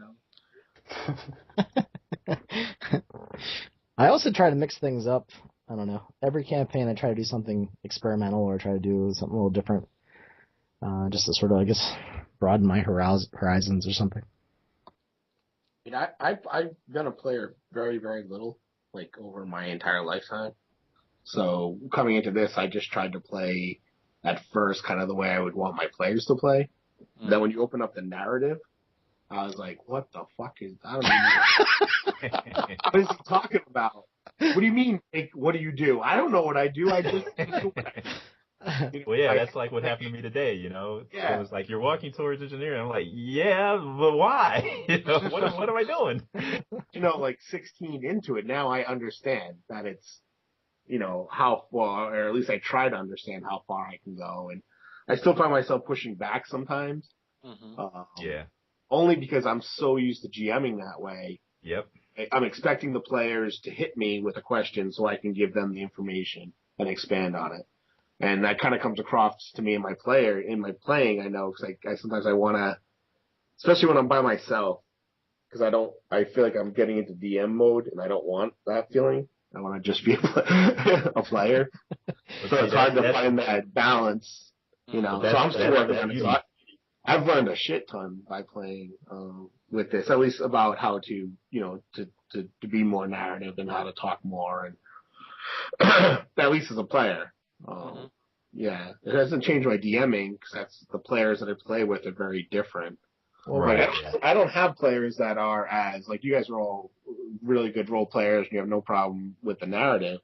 I have one role player, one mid role player, like kind of does a little bit sometimes, but generally doesn't. Is real quiet. And then I have a power gamer in my group right now. Yeah. And who doesn't role play at all. But it still works out fine because when the dice need to be rolled, he's right there. Right. Yep.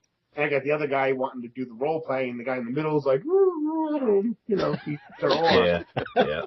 So I cater my group when I'm GMing. If I GM for you guys, that would be totally different. It would be a totally different experience, I think.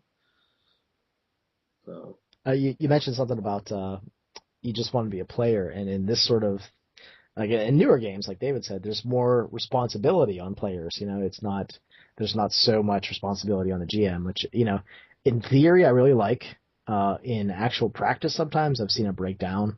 I've seen, if the players aren't capable of picking up that responsibility, it kind of is a train wreck. Like I've played some story games where I was like sitting there with all previous GMs from traditional games, and it was amazing. And then I sat around where I was the only GM from a traditional game, and I'm like, oh man, how many more hours do I have to sit here at this table? Yeah, that's like brutal. I crashed and burned that first time we did when we did the dreams. Oh yeah, I just totally lost what I wanted to do, and I couldn't figure out how to pull my way out of it. So we just stopped it, which is fine. But that would normally never happen to me if I was GMing. For some reason, as a player, I balked at giving my story. I don't know why. It was a weird thing. I don't know. I think it's because we're used to direction. Right. Yep. Mm-hmm. Yeah. I mean, it's like, it's not, I wouldn't say it's the carrot on the stick, but it's like, what I try to do when I was, originally when I was approaching it, I would describe to them what's going on, and then I thought my job is to give them enough information to then give them something to work with. I'm sort of like handing them clay, and I was okay, you make something to me. Go ahead, make something.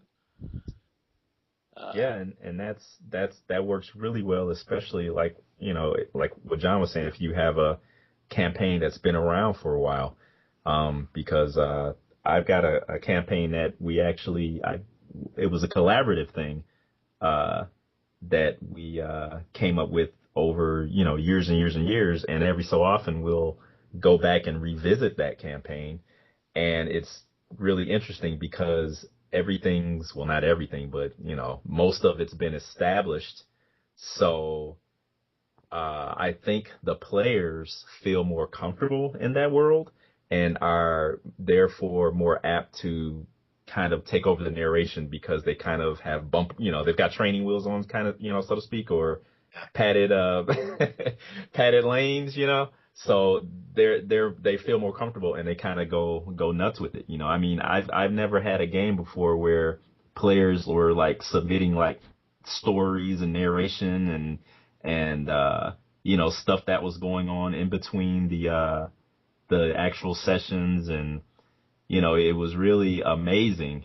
And that's the other thing, you can really tell when the players are really into the game, versus like what Tim was saying. Oh, I've got, how many more hours do I have to sit through this?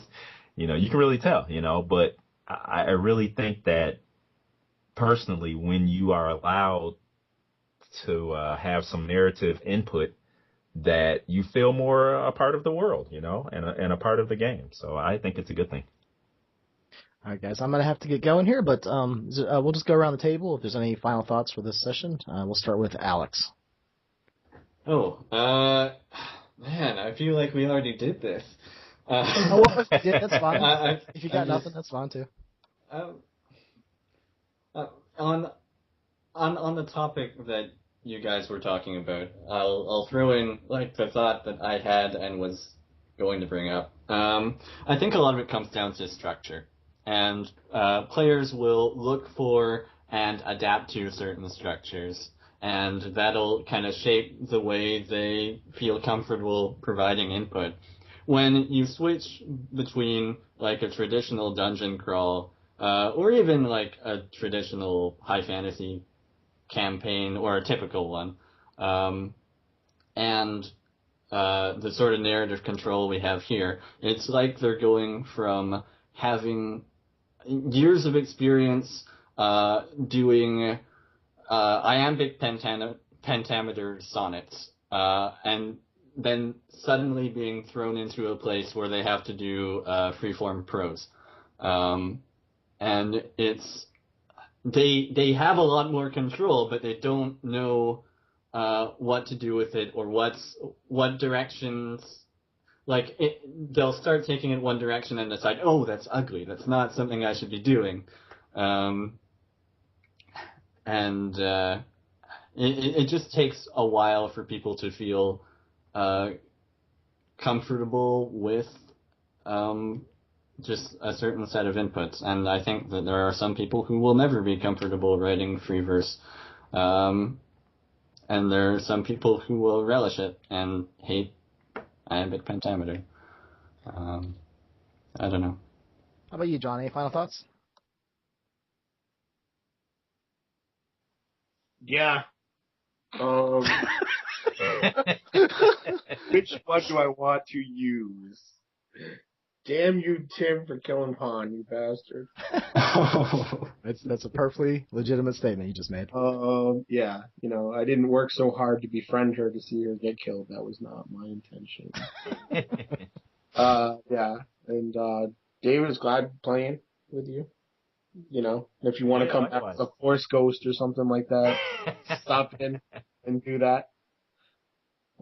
Yeah. Besides that, it was a great game with you guys again. Cool. I'll see you next week. Yeah. That's right. Phil? Yeah, I've loved this game, and I look forward to continue playing. And David, just like what John said, I'll miss you. I'll miss Alekov. And I miss Roy here, who has not been here lately as well. Agreed. I just look forward to playing again. I've really enjoyed it. And I took a risk today by going out of my comfort zone. That really is way out of my comfort zone, and I guess I will say out of my life experiences. So I'm like, okay, it worked out, and I felt really good about that. Not a lot of cyborg warrior women in your life. And David, we'll give you the final word for today's session. Okay, all right, I'll make it quick because I've been babbling all this time. I have enjoyed playing with you guys, It's been really fun. I plan on keeping in touch with you guys. I know schedules are usually crazy, but I will make sure to always think of you guys and invite you guys if there's something coming up to see if you guys are interested in participating, and I hope you do likewise with me. And, just don't be strangers, So, and thanks again. And that's it. Sounds good. I enjoyed playing with all you guys, too, and especially you, David. And next week, I will not actually be able to play. I'm going to a wedding. So, yeah, that's right. Yeah, hopefully the food's good. So June 14th will be the next Saturday we get to play. Just like kill Pawn, then not play. Well, we need a mourning period. Right? Mourning period. He's just being considerate. Damn it, son of a bitch. We'll get on next week, and we'll just all be griping about it. Hey, as I talked about before, you guys can totally run a one shot in this time slot. Feel free, I just won't be there. All right, guys, I'll talk to you later. Okay, everybody, take care. See ya. Live long and prosper. Oh yeah.